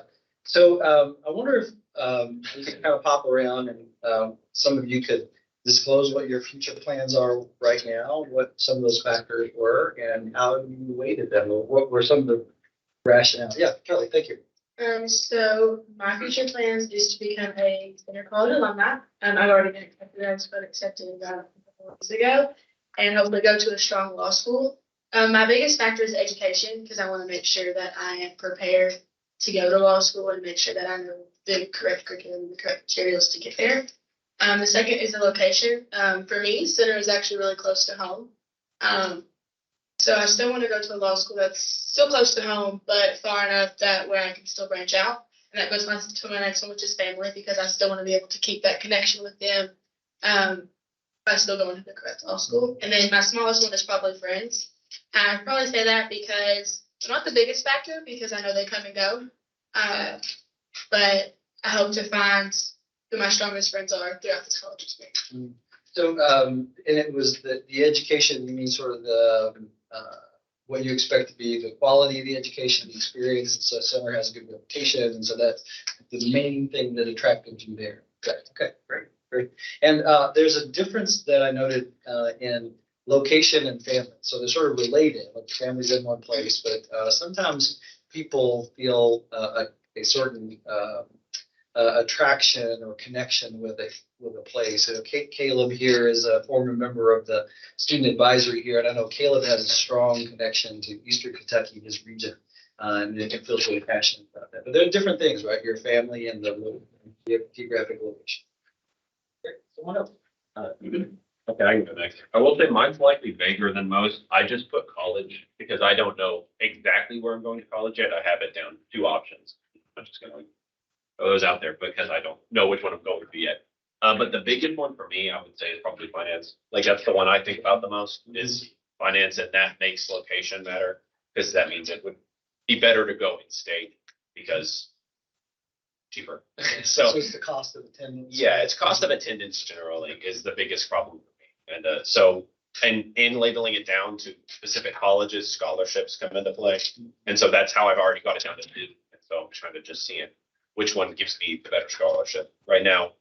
And that's how I'll probably decide where I end up going to college. And I can't say I'm less realistic than probably my friends do matter to me. I don't care that they come and go. Where my friends go currently will likely affect me where I go to college or how I feel at that college. And my family, also location to family. I mean, I've got a brother living in Lexington, so I mean that like over on that side of the state, like is realistic, but I live on the other side. So, you know, location and family kind of go hand in hand, but location kind of labels it down to in-state, and then so in-state's fairly close to family. So that they kind of go hand in hand. And then, yeah, so those are my biggest ones. My biggest one would probably Yeah, and I see people approach that question on finance in a couple of ways. One is they sort of take this free market approach of I'm going to apply several places, see what packages I get, what the total cost is, and then make my decision on that. I've seen other people approach it to say, this is the school that I'm going to. I'm going to work to make it work at this place. So I'm either going to my parents or family is supporting me, or I'm working, or I have scholarships, or there's some combination of all of that they've zeroed in, or some combination of that. And then I think the friends aspect is important. And when you make this transition, away from living at home out onto your own. Your support network is going to be largely the friends that you have around you. So that is important too. So, and you can make those either ones that you have now that you're connected with, or make new and different friends at your college. I just hope that whatever you choose, that your friends support you with it. I think that's why I said that they're kind of on the lower scale, because I know that they're going to support me wherever I go, and they want what's best for me. I agree. I'm just thinking like in terms of location, it would be easier for me to transition into a new place if I already know people there. That's that could just be personal preference. But like, I just think it would be probably just a tad bit easier to transition into a much different atmosphere than I am in now if I have something familiar, which would most likely be friends, because the location's different. Everyone's different except for maybe one person. Yeah, these maps I think are highly personal to you, and there can be all sorts of different weightings and factors that you have in there. The right combination of everything. And I got it. So I had some overarching things, similar to y'all. It was kind of like my career goals, and then like location, like where I want to live in the future. But I think like a really big one that just kind of like, it just kind of hit me like, like I want to find a way where it's like I'm still connected to all of you, and I'm, you know, still living my life and like doing the career, you know, even if it's outside of KDE, whatever, like of education. And just kind of like following my life path, but still staying connected to the people that I meet along the way. And just, I guess, how I can benefit them with like what I learn. Because it's, and just like, you know, Mandy said, like, it's more so not about me. It's kind of like, how can I just help others? And like, you know, by doing things like this for myself, how can I overall just help others in their life path too? So, I guess, and something that I feel like I do struggle with is like keeping and making really like tight connections with people, because I guess I'm just involved and I do so many like different things that it's hard to have just like one path and just stick to that. And so I guess it'll just in my future just try to juggle doing different things but still staying connected with the people that I really care about the most. So yeah. Yeah, and I think that they will change, you will change. You'll go through these cycles and seasons in your life. The most interesting people I know still haven't figured out what they want to do with their life. Yeah. So yeah, the future is wide open for sure. Chloe, or Yes, I can go. Okay, so I'm losing my voice, so I'm sorry I sound like this. But I'm planning to attend Western Kentucky University, and then I'm thinking about majoring in kinesiology and probably going about a physical therapy route. If not, also interested in a PA. Some of the main things for me is also the financial aid. I've worked really hard at school, and I know that that's something that I don't want to have to pay a ton of money for college, but I also want a good education. So that's something that was at the top for me. Also, like the location and convenience. I'm able to go home. It's about an hour and 45 minutes from where I live. So if something happens, I can go home, but I also don't have to go home. So I think that was something pretty important to me. And then my family and friends, which kind of goes along with the location. I'll have some people there, and then I can also go home if I need to. And then another part would be the opportunities in the community. I wanted to pick a college that offers majors that I'm interested in. And just like you said, I'm a really involved person. I want to be able to be involved with the community and be able to do what I did at home. And I felt really at peace with that decision. I know that like college is super stressful, and like you think your whole life, like all 4 years, especially once you get in high school, you're like, what am I going to do? You know, is this the right choice? And everybody always says, you know, when you know, you know, and I didn't really believe it. But then I toured Western and I believed it. I was like, I felt so at peace with the decision that I've made. So. Right. Yeah. So you're sort of touching on some elements that others have talked about. It sounds like one of the more important ones is like this, the geography issue. You want to be close enough to home, but not too close to home. Like Yeah. it's this Goldilocks zone, right? Kind of have that yeah. independence, but at the same time, if something goes wrong, then you know it's right there. Right, right. No, I Yeah. understand completely. Thank you. Thank you. Yeah. So Donna, how about you? Yeah, I think I have a little bit higher of like a level of like uncertainty right now, just because I think I'm leaning towards going out of state, but obviously like everyone mentioned, like finances is huge in that decision, and so I've applied to like a lot of schools, and now it's kind of like playing the waiting game, and it's definitely stressful because it's weird to feel like, you know, someone else is out there making like decisions about like your life, and like I know I want to go like the public policy route and do something like especially in state education involved, but I don't necessarily like know exactly where I'm going to end up, and it's definitely like getting things back, whether that be acceptance or rejection, like it's definitely like difficult like to like process.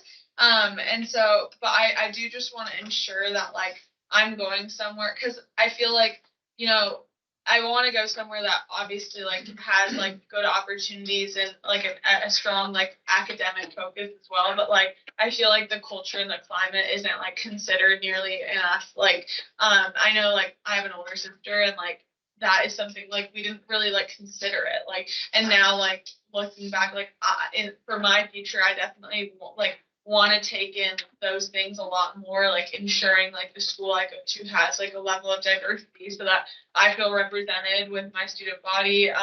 Also like ensuring that like even like something like climate, like genuinely climate, like you were talking about today, like it is to have like a bright sunny day, to have like things like it really can affect your mood and stuff. So I'm trying to consider like things other than academics as well that I know are going to affect my well-being. But right now it's definitely like a time of just like being really uncertain about like where I'm going to end up, which is a little bit like difficult, but you know, like I know it's going to work out, but it's definitely hard in the moment.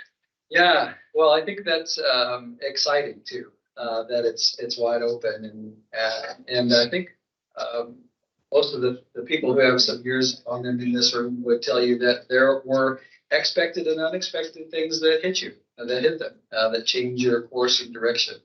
There is a sort of waterfalling effect of people as they sort of make this transition that we're talking about now, and it is that of the people that are your high school classmates, only about half of them are going to a college or university. And of those that go to a college or university, only about half of them are going to finish. So now we're down to a quarter. And of those that finish, only about half of them actually end up working in the field in which they were trained. So people graduate and they do all sorts of things. You have people that were trained in journalism and end up in pharmaceutical sales. You have people that were trained in business and sales and end up being journalists. So it goes all over the place. So I think it's exciting, and you shouldn't feel any sort of angst if you don't have it all figured out. Again, like I was saying before, some of the most interesting people I know never figure it out. They just keep taking on the next adventure and learning along the way. I want to let the students who are online with us, any of them want to weigh in on your future career goals, aspirations, plans, educational next steps, and then what are some of the factors that are weighing on you. So anybody that's online with us want to weigh in?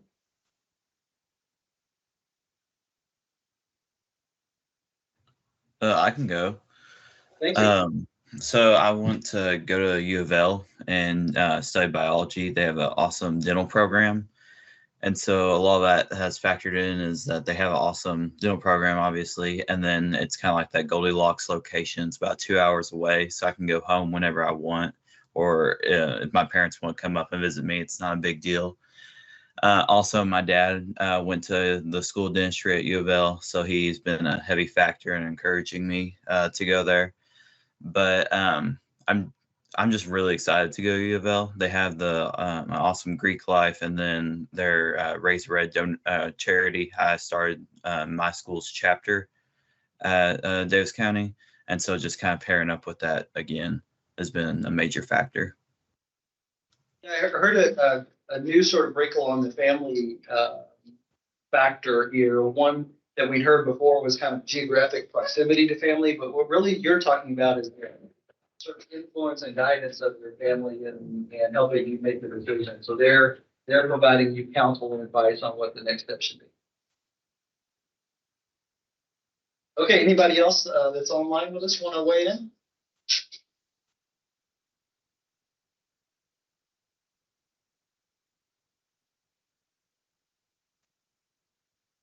Take it fast. Everything. While I am, this just hasn't what you said earlier. Like I like know generally that I'm going to college. I have no idea what I'm studying college, so don't feel bad about like not knowing. I don't know anything. I don't know what I'm gonna do with my life. I'll figure it out eventually. But right now, I have no idea.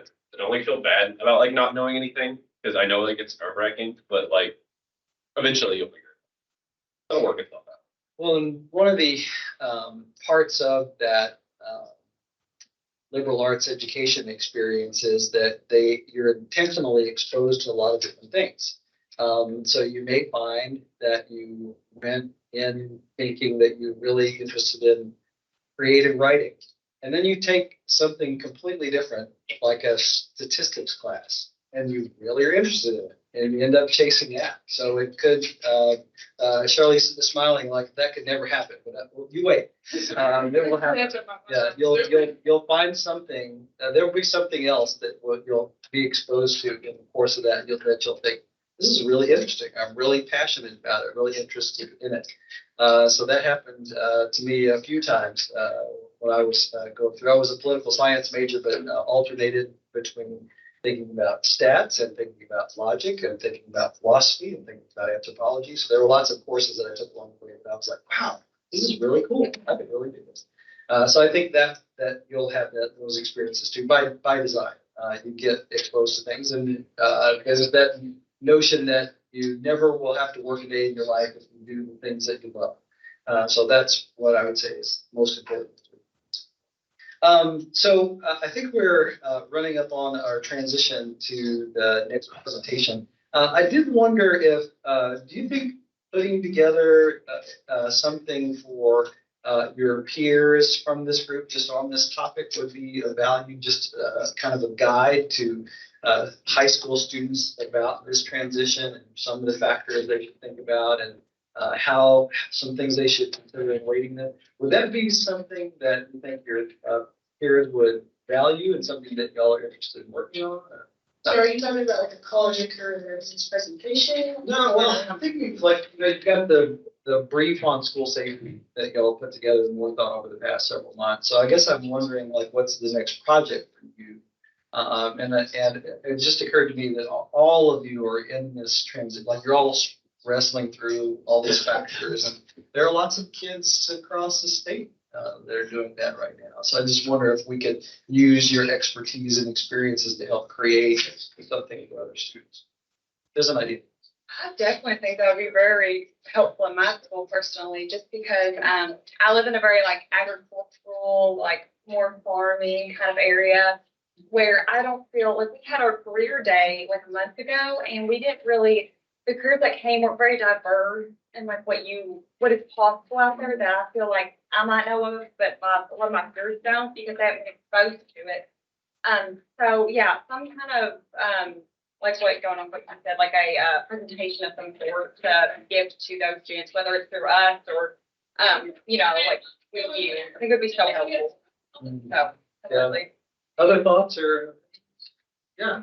I agree with all of that, especially like some type of presentation. I feel like when it comes from peers, like if it's coming from students listening to other students, I feel like you're more attentive to pay attention because you're going through the same experiences. And I think, like she said, with careers, it was important. As I was younger, I didn't really know what there was to do. And then, like with the experiences that I had, I found out more of what I was interested in. But learning more about what you can do with different degrees and majors and everything, I think would have a big impact and help students in general with the college transition. Yeah. And I think that there's a lot of us, we have a lot of diversity here, especially with our schools and how they're structured. And I think a lot of us can spread our ideas of what actually happens in schools. So for example, when our juniors take their ACTs and their practice ACTs. Seniors have a job shadowing day. They get to pick wherever they want to go for the day and job shadow instead of going to school. And that's so I feel like if we could promote that to other schools, that would give them a chance to see what they want to do and, expose them to that experience. Welcome back, everybody.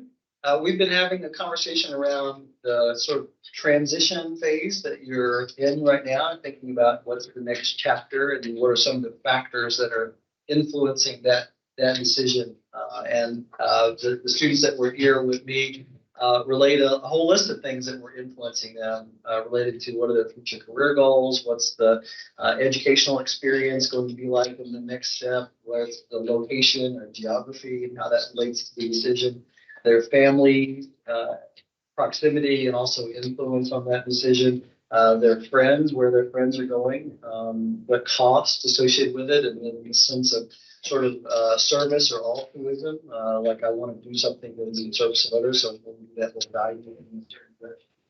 And we were talking about how other students that are your peers are also wrestling with this very same question and all the factors that sort of play into it. So we were talking about perhaps as the next step, working on some guidance for your peers around the state. So another student can read something that you all put together and think about, here's some things that I should be thinking about when making this next step, if it's college or other form of education, career technical education, or if it's going in the workforce, or it's going in the military, or all these different paths forward. How do I make that decision? What are some of the factors that I should be considering? How should I weight those factors? Of course, it's all very subjective and individualized to each person, but there are some commonalities, as we heard from.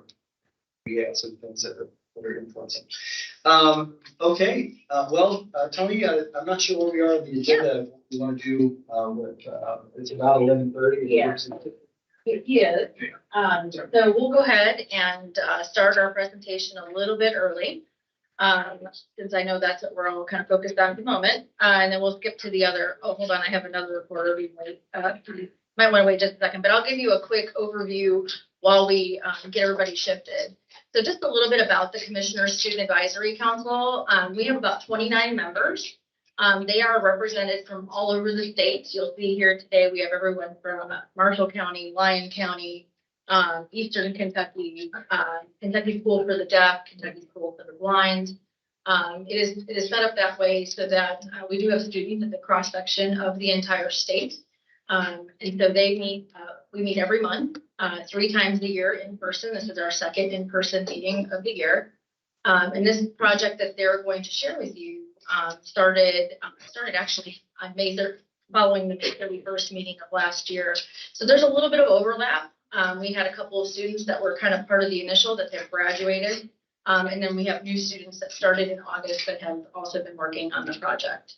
So without further ado, I will kick off to, I'm not sure who's starting. Yes. Thank you. Well, I'd like to introduce Representative Tipton as well. Representative Tipton is the new chair of the House Education Committee. And as I mentioned earlier, education couldn't have a stronger voice. So we are so grateful for your leadership in that role. We're also so grateful that you're here with us today. Representative Tipton is an incredibly effective and strong legislator, so we're really fortunate to have him in that role. This work around school safety and the brief that students put together really came about after the Uvalde shooting. We had a student advisory council meeting just in a couple of days after that terrible tragedy in Texas. And the students that day had a lot on their minds, a lot of feelings and thought and perspective on what happened in Uvalde. Of course, it was at that point very raw. It just happened, and we're still processing through all of the facts and trying to ascertain what happened and didn't happen that led to that terrible event. And the students felt like that in the course of discussion around school safety, there are a lot of experts, there are a lot of political influencers and movers that weigh in on that, but the voice of the students is not something that's often taken into perspective. So the student group wanted to pull together what are their perspectives and thoughts on school safety and weigh in on that.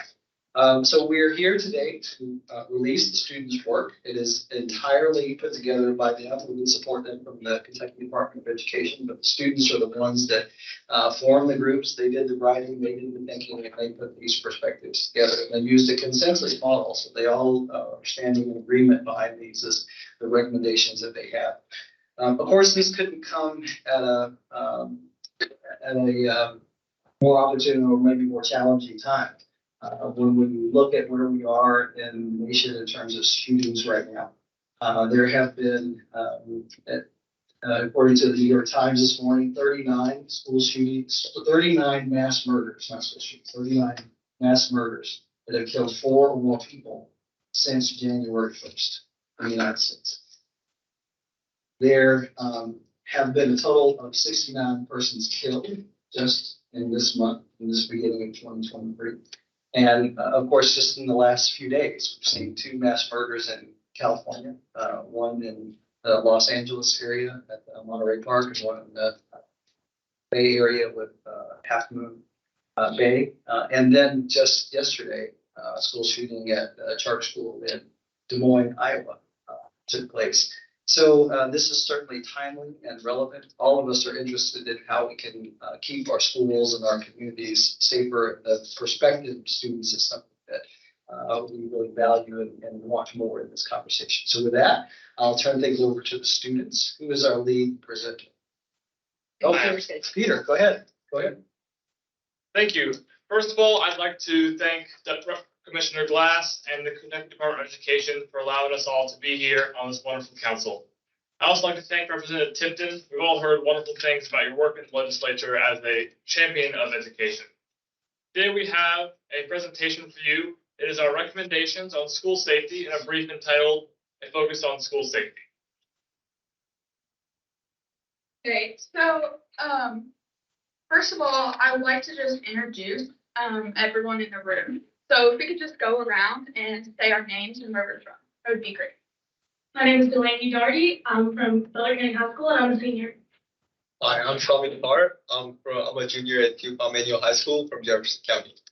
Hello, I'm Peter Jefferson. I am a sophomore at Henry Clay High School in Bay County. Good morning. My name is Justin Denning, and I'm a junior at Lyon County High School. Hi, I'm Alexandra Perry. I am a senior at the Ignite Institute in Boone County. Hi, my name is Billy White. I'm a junior at the school this afternoon. Hi, I'm Gavin Brunig. I'm a senior at Elizabethtown High School. Hi, my name is Jude Dale and I'm a junior at the Ignite Institute in Boone County. Good morning. My name is Sarah Umbarger, and I'm a junior at Marshall County High School. Hi, I'm Anastasia Pineridas and I'm a senior at South Bowdoin High School. Hi, my name is Shirley Riley, and I'm a senior at Lincoln. Hi, my name is Chloe Ralston and I'm a senior from Lincoln County. And I'm Mallory Taylor. I'm a junior at the Craft Academy in Brown County. Hi, I'm Ryan Dye. I'm a junior at DuPont Manual in Jefferson. Hi, I'm Splenda Pavluri. I'm a senior at DuPont Manual in Jefferson.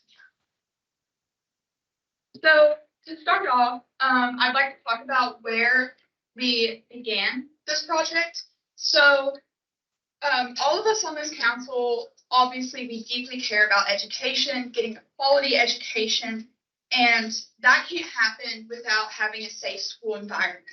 So following the Uvalde shooting, as Commissioner Glass said, we all had a lot of big emotions and we needed somewhere to put that. We realized we needed to use our voices to change.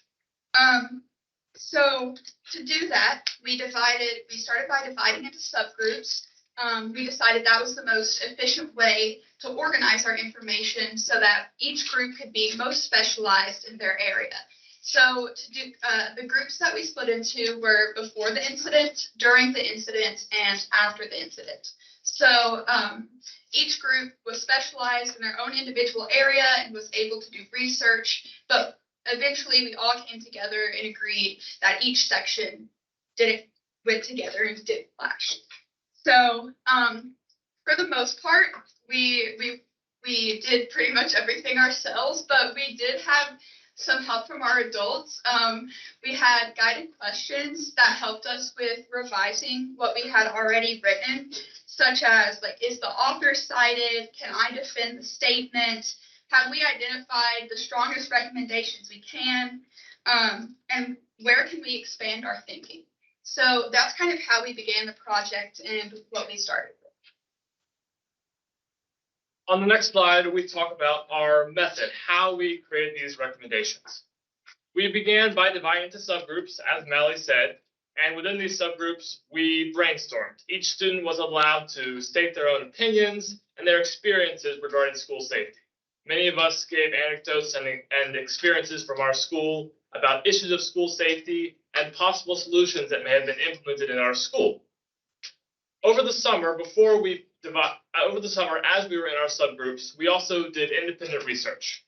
This research was part of the foundation of our recommendations. And as we started to form our recommendations from brainstorming, we began to do more research. We researched for scholarly articles and solid statistics that would allow us to base our recommendations in science and fact. This way, we can take our student experiences, our student recommendations, and combine them with real science and research to create the best recommendations for the legislature. Our first group discussed actions that can be taken prior to an incident. We focused on what we can do to minimize the chance of an event and found some important recommendations from various studies and statistics. The first one we discussed is promoting the Stop Tip Line. Stop Tip Line is an anonymous reporting tool that is required to be available in all community schools. However, the Safe School Initiative found that 66% of attackers were engaged in concerning behaviors prior to the attack that went unreported. While students are the best resources for identifying concerning behaviors in their peers, there is a lack of awareness and encouragement for student reporting. To promote awareness, we suggest using strategies commonly used in mental health awareness. 1, reassure students that overreacting will not be punished. 2, send out written information to every student detailing the tip line at the beginning of each year. And 3, provide a short training to each student on recognizing and reporting concerning behaviors at the beginning of each year. Another method we decided on was improving the intervention rates. According to a 2019 report from the Secret Service, 80% of the attackers studied had experienced some form of bullying consistently. Of the bullied attackers, 34% had school officials that were aware of the bullying. In a few cases, there were no evidence that the school addressed the situation. Additionally, 71% of the attackers received disciplinary actions for a concerning behavior prior to their attack, while only 23% of those were disciplined and were referred to a team of mental health professionals for an evaluation, assessment, or support services. Also, we need to support gun control. Federally licensed gun dealers must require background checks for anyone purchasing a firearm. As mental health awareness and information is increasing each day, we know more about it than ever. Tragic events can result from giving firearms to those that are mentally unfit. Statistics show that 28 out of 37 mass shooters between 1982 and 2019 were diagnosed with some type of mental illness. Firearm safety could be greatly improved and these events prevented if you were requiring mental health screenings before the purchase of specific firearms. Next, we'll be discussing during the incident section, where our primary focus is what is our best response plan in the event of a school shooting. The first recommendation we have is improving active shooter drills. Current school drills typically are lock your doors, cover your windows, lock your windows if you have them to the outside, and put desks and other heavy objects behind the door and hide in a corner where you cannot be seen. Though these are preventative measures, what if the school shooter is right next to you? What are you to do? Our recommendation is to make these drills more realistic and like a simulation, where we have SROs, first responders, teachers, and maybe even actors a part of the simulation, so we get a real idea of this is how we get out of this building safely. The simulation will vary on intensity based on school levels because we care about our students' mental health and we do not want to create traumatic events for our younger students. This simulation will be put out to the districts 2 weeks in advance, where we will have a meeting with all students and parents of that district, telling them what to expect from the simulation and what the simulation is to accomplish. In the event that a parent does not feel like their student is mentally stable enough or feels like this could cause trauma to their student, they have the ability within those 2 weeks to let the school know that their student will not be participating in this simulation. The night before the simulation is to occur, the parents will be getting a notification that they should keep their students home that day. During the day of the drill, SROs, administration, and all school enforcement will be enforcing the rules as strictly as possible to allow the students fully understand what is happening. In order for these simulations and drills to be successful, the staff, SROs, and first responders need the most factual and hands-on training available. This brings us to our next recommendation, which is improving training for all students and first responders that will be on the scene of an active shooter. After the past few school shootings, and especially after the Texas elementary school shooting, it became apparent that there is a lack of training for any SRO and first responder. As a group, we discussed having regional training centers across the state that will be giving high-intensity situations for active shooting drills and showing them what to do. After talking with Dr. Glass and Dr. Woodstucker, as they were the adults that we would talk to most of the time, we found that since we both worked in the Colorado school districts, that they had dedicated training centers in Whitridge, Colorado, that modeled the most effective approach to teaching and training all bodies involved.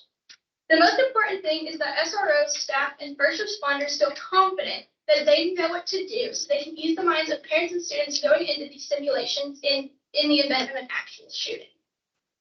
So during our work, we figured out that a key tool in an active shooter situation is communication.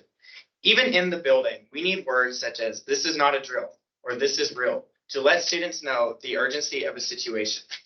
We also figured out that, we can tell the students all day long, this is not a drill, but parents are also in the dark when most of these things happen.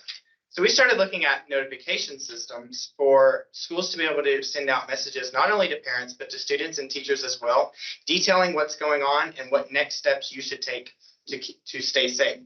So we have a statewide system called Infinite Campus, which is already in place. And after speaking with students and administrators, we figured out that Infinite Campus can push notifications through text, email, and phone calls at the push of a button. And the parents and students' numbers are automatically put into the system at the beginning of the school year with registration. So we would need a staff member at each school to be in charge of the notification system. So when an event happens, they can quickly and, intently notify parents, students, and staff of what is going on and what their next steps should be. We even spoke about a stipend for those staff members, because they have these extra duties within the school system. While preventative measures are obviously the most effective at reducing the frequency of school shootings, taking steps to ensure that students feel safe when they ultimately come back into school is critical. After an incident, the #1 priority is the mental health of students, staff, and faculty. According to the American Psychological Association, 28% of people who have witnessed a mass shooting develop post-traumatic stress disorder. This can cause negative consequences on the learning environment. A school-based crisis intervention team needs to be in place to provide support and assistance to children in the aftermath of a crisis, including triage, short-term counseling, and referral to community services. These professionals should be kept for the remainder of the school year through summer and be available to students at all times without cost to the family. Additionally, the creation of support groups in the community may be needed. Students may feel more isolated due to experiencing a traumatic event, and support groups may allow them to process and rely on others for help. Throughout their entire life, the trauma experienced after school shootings remains with students. As such, policies should consider the residual effects of school shootings on student grades, achievement, and attendance. By adapting the emotions of students, schools can ensure the success of student achievement while not forcing students to be stressed about grades and the school shooting. After an incident, promoting a sense of community is vital for the well-being of students. To let families express their emotions, local specialists can encourage student-led vigils, support groups, group therapy sessions, and school board meetings. Due to their knowledge of the community, local specialists are best recommended. However, if funds are available, available, local counselors, mental health professionals, and leaders of faith-based organizations should be trained on trauma counseling. With this, donations are important in funding funerals, vigils, and other relief services. As witnessed, educational town hall style meetings allow caregivers to attempt to understand their children's behavior and attempt to produce a plan for when these students re-enter school. It is important that volunteer clinicians are thoroughly trained in trauma and grief-informed practices, as well as on preventing secondary traumatic stress. Even if families don't take it, it is important to show that support is available. With these town hall meetings, community members will be provided with resources to begin the healing process. The final post-incident section we'd like to hit on is repairing and rebuilding the school. Given such circumstances, the school's physical environment can be very triggering for students and staff. We suggest that the school undergoes visual changes and also adopts more security features. To do so, the state must allocate emergency funds, which aids the community impacted. Outside funding pages led by local organizations can also help pay for counseling, food, shelter, improvement of school security and infrastructure, and other vital post-incident purposes. Along with the emergency fund, we want to highlight the importance of support. State leaders and those who represent Kentucky should be active and involved in helping the community involved. By continuously engaging with the community, members understand that the issue is being taken seriously and they are not alone. Lastly, under the section, we would like to note that the active shooter drills must be redesigned. These drills can be extremely triggering for students and staff, but we know they are vital. We suggest that each teacher be informed when the drill will be taking place 2 weeks in advance. We also want to make sure that students are aware of the drill. This allows students to prepare themselves mentally, but also allows them time to reach out for help if they feel they need it, or to opt out of the drill. So in conclusion, we have found that school safety is a serious issue that is pretty present in the minds of students from across the Commonwealth.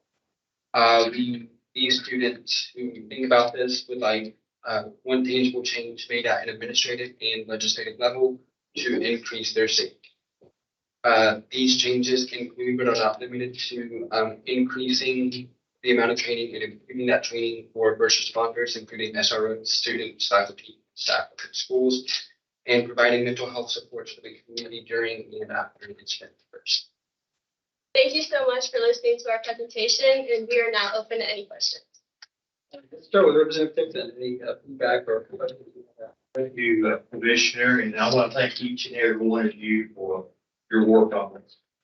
It's obvious that you took this project very seriously, and I understand why, because it impacts you, it impacts your friends and fellow students at school, and it's also just apparent that the amount of time and research and thoughtful approach that you did in preparing it. So I want to assure you that I will read this in its entirety. I'll digest it. Hopefully, if this is available in an electronic format, you can share it with the other members of General Assembly so they can have that as well. Back in 2018, as a member of the House Education Committee, we were in session.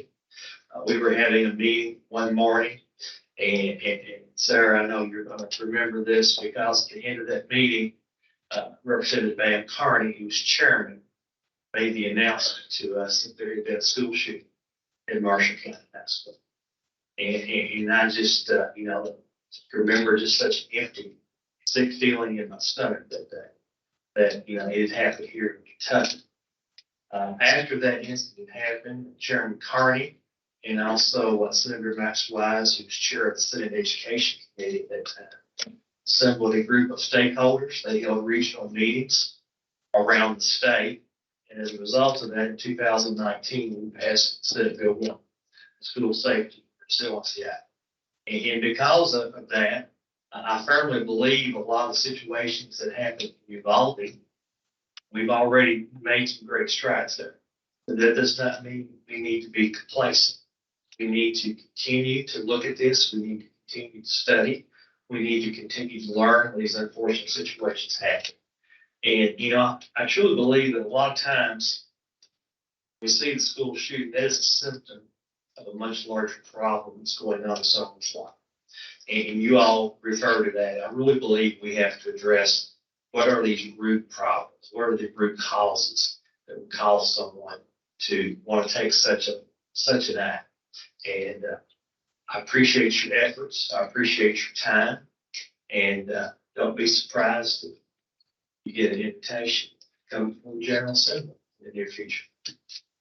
Thank you, Representative Tipton. I wonder if you could, the students were aware of Senate Bill 1 and the impact that it's had. I wonder if you could talk about that legislation and share involvement. I think one of the main components of that is we do have a state school marshal. And all schools in the state are inspected. They're reviewed every year.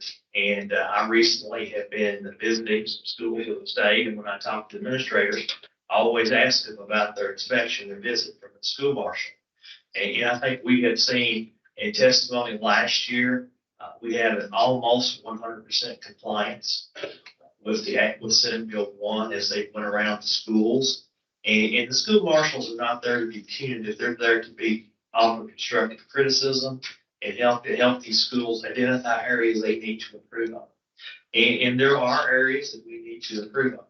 I did have visited schools in the state. I have a school in my district that when you are allowed into the high school, you have open access. There's not that foyer there. And I think that's one area we need to improve on. We need to, there are things like bullet resistant glass, film that can be put on glass. Those things require funding. And one of the downfalls of Senate Bill 1 is we have provided some funding, but there is additional funding that is required specifically for mental health counseling and school resource officers. And we've looked into that. We did pass legislation in the 2022 session that strengthened the SRO provisions. I believe it will help move us in that direction, but it's going to require some additional funding. Now, I will point out that 2023, this is our short session. We typically do not take up the budget in the short session, although sometimes things pop up. I'm hoping I've got a bill for a little appropriation Commissioner Glass that I've been working on. But as far as major items, I think we're going to have to focus for 2024. And I'm very hopeful as we go into the budget session, we'll take your suggestions, your ideas, work with your school districts across the state, work with Department of Education. It helps strengthen this. So I think you've got some good ideas here about training, about awareness, and also about how to help that school community when it's be prepared in case we hope it never happens here in Kentucky, but it very well may. So we need to be prepared. And from your suggestions, I think I've got some great suggestions here we can work on. But Senate Bill 1 is a great start, but we need to continue to work to improve it. Let's move it forward. Representative, I wonder if you have any questions for the students, or students you have any things that you'd like to ask Representative Tipton? I just want to say thank you, Representative Tipton. We worked super hard on this, and we're so glad that we were able to present it to you in a manner where we can truly work forward together with the legislature and the Student Advisory Council. Thank you. You're very welcome, Peter.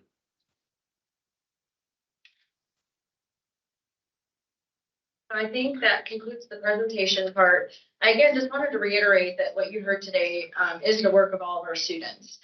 We did assist a little bit with the Department of Education, but really it was more administratively, and making sure that helping them make sure the report looks good. But everything that they did and everything that you saw today was a presentation from our students. And I think that's really important, to really try to incorporate student voice in a lot of what we do here today. So thank you to all of our students. We're extremely proud of you. And I can provide media. I'm assuming that you may want to have a sidebar interview. We can break here for a few minutes. And I think we may just postpone the rest of the agenda and end after this. I just wanted to note that earlier today we did send out, we have opened our application period. This is really for our students to share and also our media partners to share that we have just opened up our application process for the 2023-24 Commissioner's Student Advisory Council. That media advisory went out earlier today. We have about 17 seniors. I'm really sad to see so many of you all leave, but you know that you're always welcome to come back, and we keep in touch with a lot of our alumni. It will be open until about the first week of March. We would like students from all over the state. Over the past 2 years, they have tackled issues like student mental health and now school safety. We are working on what they may tackle next, but it's just really a great group of kids and a great opportunity for students across the state to have a seat at the table. One of our current student member on the Kentucky Board of Education is Jude. She participates in the advisory as part of her role. And just wanted to get that out there to make sure everybody knew about that. If you know of a sophomore, incoming sophomore, junior, or senior, please encourage them to apply. We'd love to see them here in Frankfort and be part of projects that we're part of. We also have several students, Representative Tipton, that are on virtually that couldn't be here today. So really appreciate your visit here today and for listening to our students. With that, we can wrap up and head to lunch. Media, if you'd like to just touch base with me, if you'd like some additional interviews. I'm not sure if Representative Tipton has the time. They may want to talk to you, I'm guessing. Right? A former reporter here. I'm just guessing. So with that, we will conclude today's meeting. Thank you. Thank you.